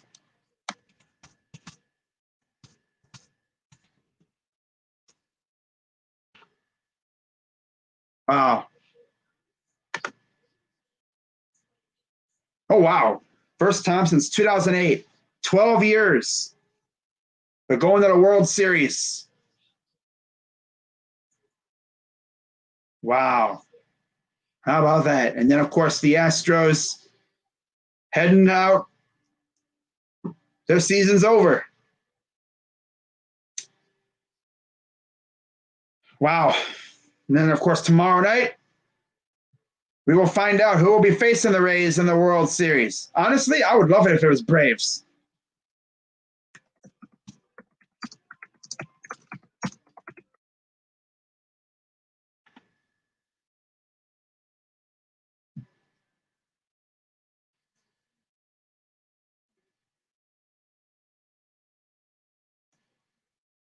Wow. But yeah, they won the AL pennant in what has been a very weird year in terms of 2020. But the Rays are heading to the World Series as Tampa Bay is trying to pull a Cleveland a little bit. They will have a Cleveland thing going on as they can win a championship for the second time in about a month or so. Yeah. I mean, I always said like we could have won 2 titles in the span of like a few months, June and October, 4 months, right? Yeah, June and October. These guys could win 2 titles in the span of a month because, of course, hockey ended not even a month ago. And now The Rays can possibly add a title and make Tampa Bay a city with 3 champions. The Bucks have won a championship. The Lightning have a couple. Of course, they won their first one, I believe, with Tortorella, if I'm not mistaken. And now the Rays can win it. But yeah, man, the Rays are going to be a force in the World Series. And honestly, I would love it if it was Braves, but I got a feeling it'll be Rays and Dodgers. That'll be a fun series. Regardless of who it is, it'll be a fun series. You know, especially if it's Braves, because you get freaking Max Fried versus Morton or Glasnow or Snell. Rays got a good shot at it, though. Nice. But yeah, that's going to wrap it up for this live stream, guys. Shout out to everybody who came through. You know, of course, I will be live for Game 1 of the World Series on Tuesday. And as you know, I'll be live tomorrow for Browns and Steelers. I know I said I was probably going to go live for, the Browns game day eve stream. But honestly, I think I'm just going to hold off on that. It's very late, and I'm just going to relax and get some good rest because I want to be as energetic as possible for tomorrow. So, yeah, should be a lot of fun, though. But, yeah, the Rays are heading to the World Series. We'll find out who they're playing tomorrow night. So, of course, I'm not streaming because football. I've always said that Sundays are for football. So, I'll see you guys on Tuesday. Well, actually, no. I'll see you guys tomorrow for the Browns. And then after that, I'll see you guys on Tuesday for World Series Game 1. So until then, I'm Crazy Dog 99. Congrats to the Tampa Bay Rays and their fans. I don't know if there was any Rays fans watching. I don't think there was any in the chat. But yeah, shout out to you guys. You guys are going to the World Series. All I'm going to say is good luck and represent the AL well. And you guys have done that very well so far. You made me happy because you literally eliminated 2 of the most toxic fan bases in the MLB, Yankees and Astros. You could possibly make it a trifecta by eliminating the Dodgers. Imagine that. Oh, imagine that, though. A trifecta? Oh, you mean to tell me a small market team like the Rays eliminating 3 of the bigger markets in the majors? Oh, that would be dope. But if it's Braves, you get chokers versus the Rays. Let's go Rays. But yeah, that's going to wrap it up. I'm Crazy Dog 99, and I'm out.